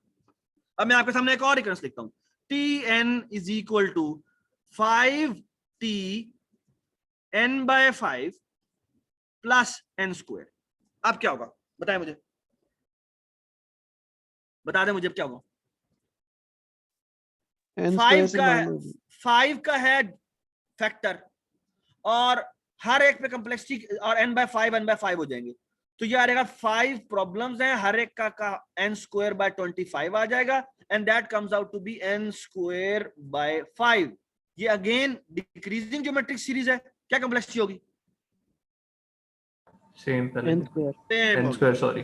सो अब एक और ले लेते हैं, tn इज इक्वल टू, यहां मैं कहता हूं अब है, लेट्स से मैं कहता हूं 6 नहीं, बल्कि मैं कहता हूं 25tn/5 plus n to the power square. जी, हाँ जी, कितनी कॉलें जा रही हैं? 25 कॉलें जा रही हैं, और हर प्रॉब्लम कितने साइज का है? n/5 साइज का है, उसका लेंगे square, and that comes out to be n square again. हाँ जी, अब क्या हुआ है? पहले भी n स्क्वायर कॉस्ट थी, अब भी n स्क्वायर कॉस्ट है, तो हर लेवल पे कॉस्ट कितनी आएगी? n square. n स्क्वायर, और कितने लेवल वो नीचे जाएगा? log base 5. तो ये कॉम्प्लेक्सिटी है, ठीक है। और अब एक और बात सुन लें, अगर मैं कहता हूं कि ये है Tn इज इक्वल टू, बस आखिरी बात, यहाँ पे अगर टाइम बहुत ऊपर चला गया। बस चलो ठीक है, थैंक यू सो मच। अगला केस ये है, बस ये अगर मैं कह दूं कि मेरे पास अच्छा आप लोग प्लीज लीव कर दें, leave कर दें। सरफराज एक क्वेश्चन है जी सर, ये लास्ट असाइनमेंट में जो बॉटम अप अप्रोच थी सर, वो आपने अभी तक बताया नहीं, वो आप वो मैं प्लीज आपको बता बता दूंगा, वो मैं सही बता सर। दूंगा। और फिर उसके अलावा प्लीज फिर एक्सटेंड कर दें, क्योंकि उस पर भी टाइम लगेगा ऑब्वियसली, आज रात तो फिर वो नहीं हो सकेगा ना। नहीं, वो आज रात ही होगा, वो आज रात ही होगा। मैं अभी रिकॉर्डिंग कर रहा हूँ, आप आखिरी 5 मिनट दोबारा देख लीजिएगा, ठीक है। यू मे लीव नाउ, ठीक है। एक दफा अटेंडेंस डाल के आप दोबारा वापस चले जाए प्लीज, अटेंडेंस डालें और चले जाए वापस, ठीक है। मैं इसे कंप्लीट कर रहा हूँ, आखिरी 5 मिनट आप खुद देख लीजिएगा बाद में, मैं यहाँ पे बता रहा हूँ जी। So you may leave please, ठीक है। Please watch the last 5 minutes later on, ठीक है। मैं एक यहाँ पे लिख रहा हूँ जी। सो अब मैं एक और रिकरेंस लिख रहा हूँ, और वो रिकरेंस क्या है कि अगर मैं कहता हूं Tn, और यहाँ पे मैं लेट्स से इसको n/5 कह देता हूं, और लेट्स से यहाँ पे कॉम्प्लेक्सिटी में लिखता हूं n है, और यहाँ पे लिखा हुआ है लेट्स से 25। अब क्या हुआ? अगर अब आप देखें तो मेरी अगली लेयर पे 25 कॉलें जा रही, और हर एक पे कॉस्ट कितनी है? n/5 कॉस्ट है, ठीक है ना। तो मेरी अगली लेयर पे जो कॉस्ट बनती है वो बनती है n/5, हर एक ने देना है, और 25 ब्रांचेस हैं, तो ये हो जाएगा 5n। तो अगर आप इस केस को देखें तो ये n है, ये 5n, तो इसका मतलब है कि मेरी जो अब बन रही है वो इंक्रीजिंग ज्योमेट्रिक सीरीज है, ठीक है। अब इंक्रीजिंग ज्योमेट्रिक सीरीज है, तो इंक्रीजिंग ज्योमेट्रिक सीरीज में जो मेरी कॉस्ट होती है वो आखिरी से बाउंडेड होती है, और आखिरी से मतलब क्या है कि 25 है उसका इंक्रीजिंग फैक्टर, और आखिरी लेवल पे कितने लेवल इसने नीचे जाना है? log base 5n लेवल नीचे जाना है। तो इसको आप कंप्यूट कर लें, बड़ा आसान है कि n को आप यहां ले जाएं, 25 को आप ऊपर ले जाएं, तो that comes out to be n, ये हो जाएगा log base 5 25, और 25 कितना होता है? 5 स्क्वायर होता है, so that comes out to be O of n square, ठीक है जी। तो this is how it is, ठीक है। तो ये O of n square, ठीक है, ठीक है। और अच्छा, अब एक सवाल ये था कि बॉटम अप अप्रोच क्या होती है, ठीक है। और बॉटम अप अप्रोच, अच्छा आप में से कोई यहाँ बैठा हुआ है? कोई यहाँ पर है मौजूद? Yes, sir. अच्छा जी सर। तो बॉटम अप अप्रोच बेसिकली क्या होती है कि आपको याद है फिबोनाची हमने किया था, फिबोनाची n जो है इसके लिए हमने मेमोइज्ड वर्जन किया था, और वो कहता है कि आप ऐसा करें, मेमोइज्ड में ये काम करें कि मेमोइज्ड वो जो बॉटम अप्रोच होती है वो कहता है भाई ऐसा करो कि यहाँ पे एक वेक्टर बनाओ इंट साइज का, इंट का इसका नाम रखो वीज, और इसको बना दो लेट्स से n+1 साइज का, और हर एक को इनिशियलाइज कर दो किससे? लेट्स से 0 से, ठीक है। वो कहता है वीज के 0 पे जाके रखो क्या? 0, वीज के 1 पे जाके रखो 1। और बॉटम अप अप्रोच ये कहती है कि देखो रिकर्सिव कोड हमने कैसे लिखा था, रिकर्सिव कोड हमने अगर आपको याद हो तो ये लिखा था कि हम कॉल करते हैं Fibonacci n-1 plus Fibonacci n-2, ठीक है। वो कहता है, और यहाँ पर हम क्या करते हैं, हम आपको याद होगा अपने जब मेमोराइज किया था तो हमने इसको f की अरे के nth पे जाके हम इसको सेव कर दिया, ठीक है। वो कहता है यार बाजो तुम ये जब nth कंप्यूट करने जाते हो तो n-1 n-2 की तुम कॉल करते हो ना। वो कहता है why not you do the following, कि आप ऐसा करें बॉटम अप चले, यानी एक फॉर लूप लगाएं। अब आपने कौन सा फिबोनाची नंबर कंप्यूट करना है? आपने ठीक है nth कंप्यूट करना है, लेकिन आप नीचे से कंप्यूट करना शुरू करें। नीचे से कंप्यूट करने का मतलब ये है कि बेसिकली मैं t इज इक्वल टू अब 2 से शुरू करता हूँ, और t इज लेस देन और इक्वल टू n तक जाता हूँ, और यहाँ मैं लिख दूंगा t++। तो वो कहता है अच्छा करो, ऐसा करो, बात सुनो, जब तुमने T2 कंप्यूट करना है तो T2 किन किन पर डिपेंडेंट है बताएं मुझे। यानी सेकंड फिबोनाची जो है वो किस किस पे, फर्स्ट 0 और 1 पे डिपेंडेंट है। तो तुम ऐसे ये काम करो, तो तुम V's की जब Tth वैल्यू कंप्यूट करो तो उसके बैक वाले 2 पे जाओ, यानी कि बेसिकली T-1 और T-2 पे, इन दोनों को सम करो और इसको साइन करो, ठीक है। और अब जब वो 3 पे जाएगा, जब T की वैल्यू 3 होगी तो उसने 0, 1, 2 दोनों कंप्यूट कर दिया। ये बात सुनाई। और आखिर में क्या करो, क्या रिटर्न करवा दे बताओ मुझे, V's की कौन सी वैल्यू रिटर्न करवा दे बताएं मुझे। nth वैल्यू कंप्यूट, ठीक है। This is called bottom up approach. उसमें ये जो रिकर्सिव कॉल है वो डायरेक्टली टेबल लुकअप में कन्वर्ट हो जाती है, इसमें रिकर्जन खत्म हो जाती है, ठीक है। इसे कहते हैं बॉटम अप अप्रोच, ठीक है। इसको सर इसको मजेदार बना सकते हैं। सॉरी क्या कह रहे हो सर इसको और भी कम कर सकते हैं। पता, हाँ अभी इसको और भी कम किया जा सकता है कि अगर आप 2 वेरिएबल यूज कर ले, तो इस केस में तो 2 वेरिएबल ही चाहिए, लेकिन हर दफा ऐसा नहीं होता। और बाय द वे इसी चीज लॉग एन में हाँ वो भी कर सकते हैं अगर मैट्रिक्स के थ्रू जाके, खैर वो बाद में बताएंगे। आप बेसिकली जो मजेदार बात इसी चीज का, ये जो बॉटम अप अप्रोच होती है, ये इस चीज को कंप्यूटर साइंटिस्ट बल्कि सॉफ्टवेयर इंजीनियर ज्यादातर इसको डायनामिक प्रोग्रामिंग कहते हैं, ठीक है। जो हमने एक पूरा टॉपिक है जो पढ़ना है, ठीक है। लेकिन सिंपलर वर्जन के ऊपर डायनामिक प्रोग्रामिंग बड़ी आसान है, मैंने आपको बता दी, ठीक है। Thank you so much, I hope you enjoyed the lecture, see you in the next class, ठीक है जी। अल्लाह हाफिज़। So let me stop recording.